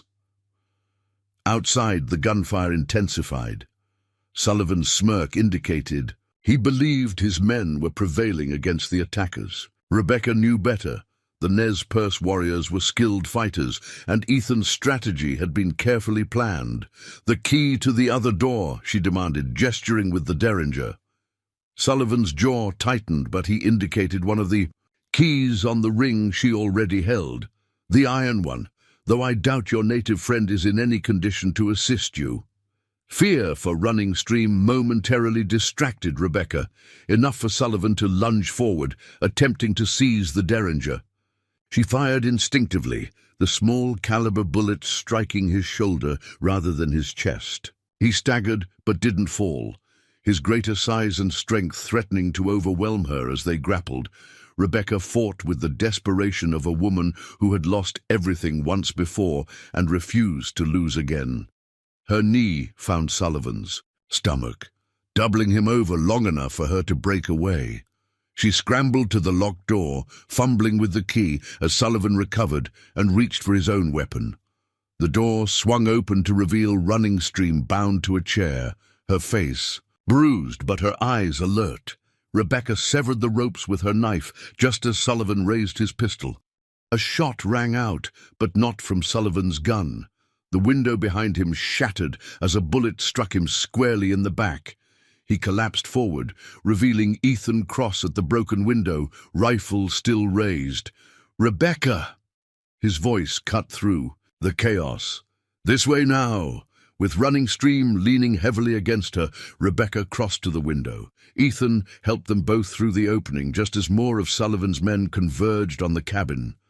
"The documents?" Ethan asked as they crouched behind a woodpile, bullets splintering the logs above them. Rebecca patted her dress where the papers were secured. "Got them. Raymond Sullivan is dead or dying inside." "Good," Ethan replied grimly. "Victor Sullivan's next." Greyhawk spotted him near the eastern edge of camp, trying to escape the fighting. The Nez Perce attack had thrown the camp into complete disarray. Many of the buildings were ablaze, providing both light for their escape and confusion to cover. Their movements. Warriors moved like shadows between structures, their surprise assault devastating against the unprepared gang. "Can you run?" Ethan asked Running Stream, assessing her injuries. The young woman nodded, determination overriding pain. I run, I fight too if needed. Save your strength for running, Ethan advised. Greyhawk has horses waiting beyond that ridge. They moved in a crouching run, using the burning cabins as cover. Halfway to the perimeter, Running Stream stumbled, her injuries more severe than she had admitted. Without hesitation, Ethan lifted her in his arms, continuing forward despite his own still healing wounds. Look out! Rebecca's warning came just as a figure emerged from the shadows ahead. Victor Sullivan himself, pistol aimed directly at Ethan. Cross, he spat, recognition and hatred twisting his features. Finally! Rebecca reacted without thinking, launching herself at Sullivan just as he fired. The bullet went wide as she collided with his arm, sending them both crashing to the ground. Sullivan recovered first, his greater strength pinning her beneath him, hands closing around her throat. Ethan couldn't fire without risking Rebecca's life, and with Running Stream in his arms, he couldn't intervene physically. For an excruciating moment, Rebecca felt consciousness beginning to fade as Sullivan's grip tightened. Then suddenly, the pressure released. Sullivan's eyes widened in shock, his body going rigid. Behind him stood Morning Star, her face illuminated. By the burning cabins, a bloody knife in her hand. No more children will suffer from your evil, the older woman said, as Sullivan collapsed sideways, revealing where her blade had found his kidney.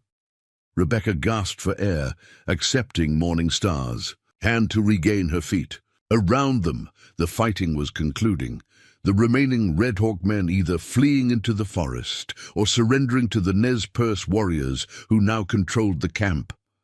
We need to move, Ethan urged. Some might circle back once they realize. They outnumber us. They reach the waiting horses without further incident, Greyhawk himself holding the reins. Sullivan, he asked simply. Both brothers are dead, Morningstar confirmed, and we have what we sought. She gestured to the documents secured in Rebecca's dress. Then our business here is finished, Greyhawk declared. We return to camp. Tonight, the journey back to the Nez Perce winter camp was arduous, particularly for Running Stream, who fought to remain conscious despite her injuries. They traveled through the night, putting as much distance as possible between themselves and any surviving Red Hawk men who might seek revenge. Dawn was breaking as they finally reached the safety of the camp. Rebecca's first thought was for Samuel, her arms aching to hold him after the terrifying night. She found him in the care of the same elderly woman, peaceful and seemingly unaware of the danger his mother had faced. As she clutched him to her chest, breathing in his warm, innocent scent, the enormity of what they had accomplished began to sink in. The Red Hawk gang had been shattered, its leadership eliminated. The evidence that would prevent others from continuing their work was secure. Most importantly, Samuel and the Nez Perce children would sleep safely, free from the shadow that had hung over them since the massacre at Widow's Pass. Hours later, after Running Stream's injuries had been tended and the warriors had celebrated their victory, Rebecca found herself sitting beside Ethan near the central fire. Samuel slept against her chest while they examined the documents in detail. These will need to reach Judge Hammond as soon as possible, Ethan said, carefully returning the papers to their metal case. The spring thaw is still weeks away, but I know a route that might be passable with the right preparation. You'll take them? Rebecca asked, uncertain what his answer meant for their future. Ethan was silent for a long moment, watching the flames dance before them. I made a promise to my niece Lucy, he said finally, that after I found justice for her parents, I would return for her. He looked up, meeting Rebecca's gaze. I'd like to bring her here, if the Nez Perce will allow it. The implication was clear. Ethan wasn't planning to disappear from their lives once his mission was complete. The realization brought an unexpected warmth to Rebecca's heart. And then, she prompted, then we have choices to make, he replied. The fort, one of the settlements, or... He hesitated. My family had land near the Snake River. Good soil, Water access. It's been vacant since my brother's death, but the deed is sound. A farm, Rebecca said softly. Memories of similar conversations with William surfacing, but without the sharp pain that had once accompanied them.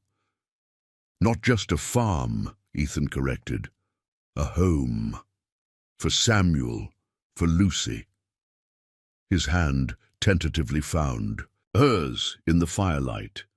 For us, if that's what you want. Rebecca looked down at her sleeping son, then back to the man who had saved both their lives multiple times over. The man who had shown her how to survive in this harsh land, who had respected her strength even as he protected her vulnerability.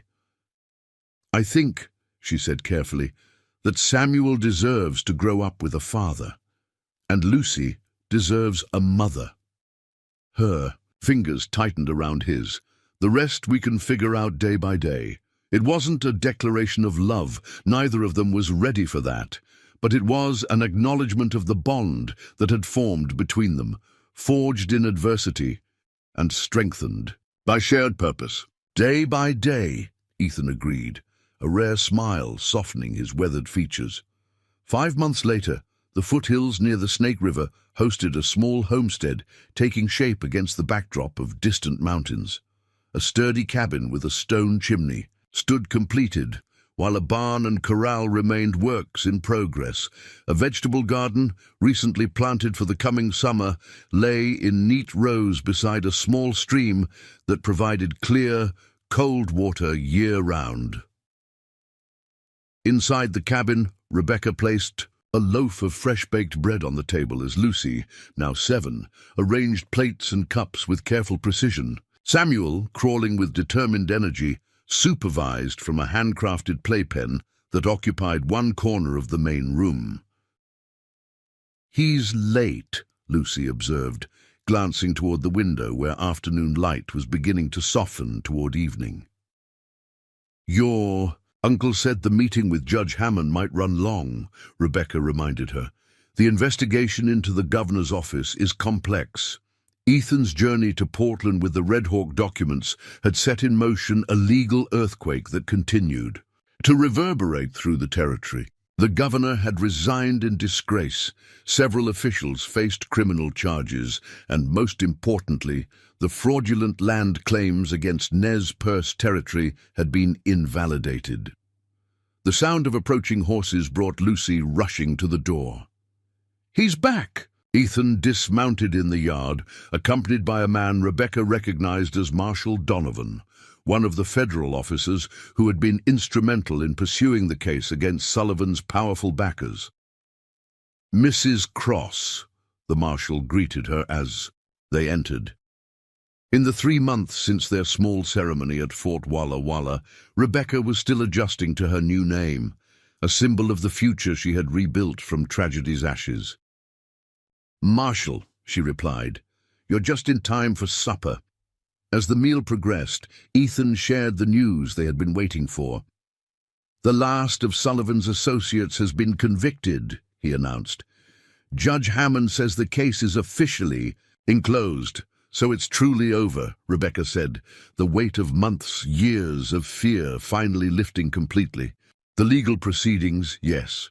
Ethan's expression was solemn but satisfied. "Nothing can bring back those we lost, but at least justice has been served." After the marshal had enjoyed a hearty meal and departed with thanks, promising to visit again, when his duties brought him to their region, the small family settled into their evening routine. Lucy read aloud from a primer provided by the missionary school she attended twice weekly. Samuel, exhausted from his day's adventures, fell asleep in Rebecca's arms as she rocked him beside the fire.